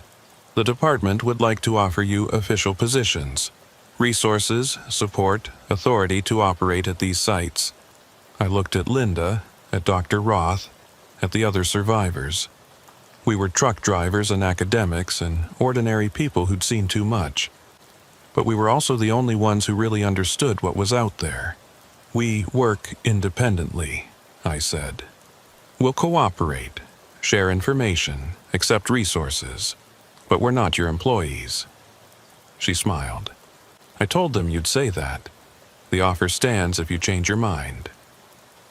As we walked back to our vehicles, I took one last look at where the gas station had been. The sun was rising, painting the desert in shades of gold and red. Beautiful and peaceful, with no sign of the horror beneath. That's the thing about the world. It's layered. The surface that most people see and the depths that some of us know too well. And in between, thin places where one can break through to the other. My job, our job, is to make sure those breaks get sealed, to keep the layers separate, to make sure that when people stop at gas stations or rest stops or diners, they encounter nothing more unusual than stale coffee and overpriced snacks. It's not glamorous work. There's no recognition, no rewards beyond survival. But someone has to do it. Someone has to stand between the normal world and the things that would consume it. That someone is me. Ichabod Fairweather, truck driver turned guardian of reality's thin places. And as I drove away from that patch of desert, heading for the next anomaly on Dr. Roth's map, I knew I'd be doing this job until the day I died. Or until something worse than death found me. But that's a risk I accepted the night I first stopped at that abandoned gas station. The night I learned that some exits should never be taken, some doors should never be opened, and some things should stay buried forever. The gas station is gone now, collapsed into the earth with its secrets and its guardians. But I know it's still there, deep below, where Temperance's sacrifice and Bill's vigil continue, where the source pulses against its reinforced containment, where that consuming darkness waits for another chance to feed. And sometimes, when I'm driving through the desert at night, I think I can still hear them, the transformed ones who chose to be our shields against the dark. They're singing that wordless song, the one that used to call people in but now warns them away. It's beautiful in its way, and terrible, and absolutely necessary, because that's what stands between us and the things that would unmake the world. A song in the darkness, a seal that must not break, and the sacrifice of those who were once human but became something more, or something less. It depends on your perspective. But perspective doesn't matter when you're driving through the desert and you see an exit that shouldn't be there, leading to a place that shouldn't exist. What matters is that you keep driving, that you don't stop, that you remember this story and understand that curiosity can cost more than your life. It can cost your humanity. And in the abandoned places of America, humanity is a more precious commodity than you might think. It's what the things in the darkness hunger for, what they transform or consume, what they use to bridge the gap between their reality and ours. So drive carefully. Pay attention to your instincts. And if you ever find yourself at an abandoned gas station in the middle of nowhere, with lights that shouldn't be on and sounds that shouldn't exist, remember Ichabod Fairweather's story. Remember and keep driving. Because some stops are final in ways you can't imagine. And some transformations can't be undone, no matter how many pendants you carry or seals you place. The darkness is always there, pressing against the thin places, waiting for someone foolish enough to let it in. Don't be that someone. Your life, and perhaps your soul, depends on it.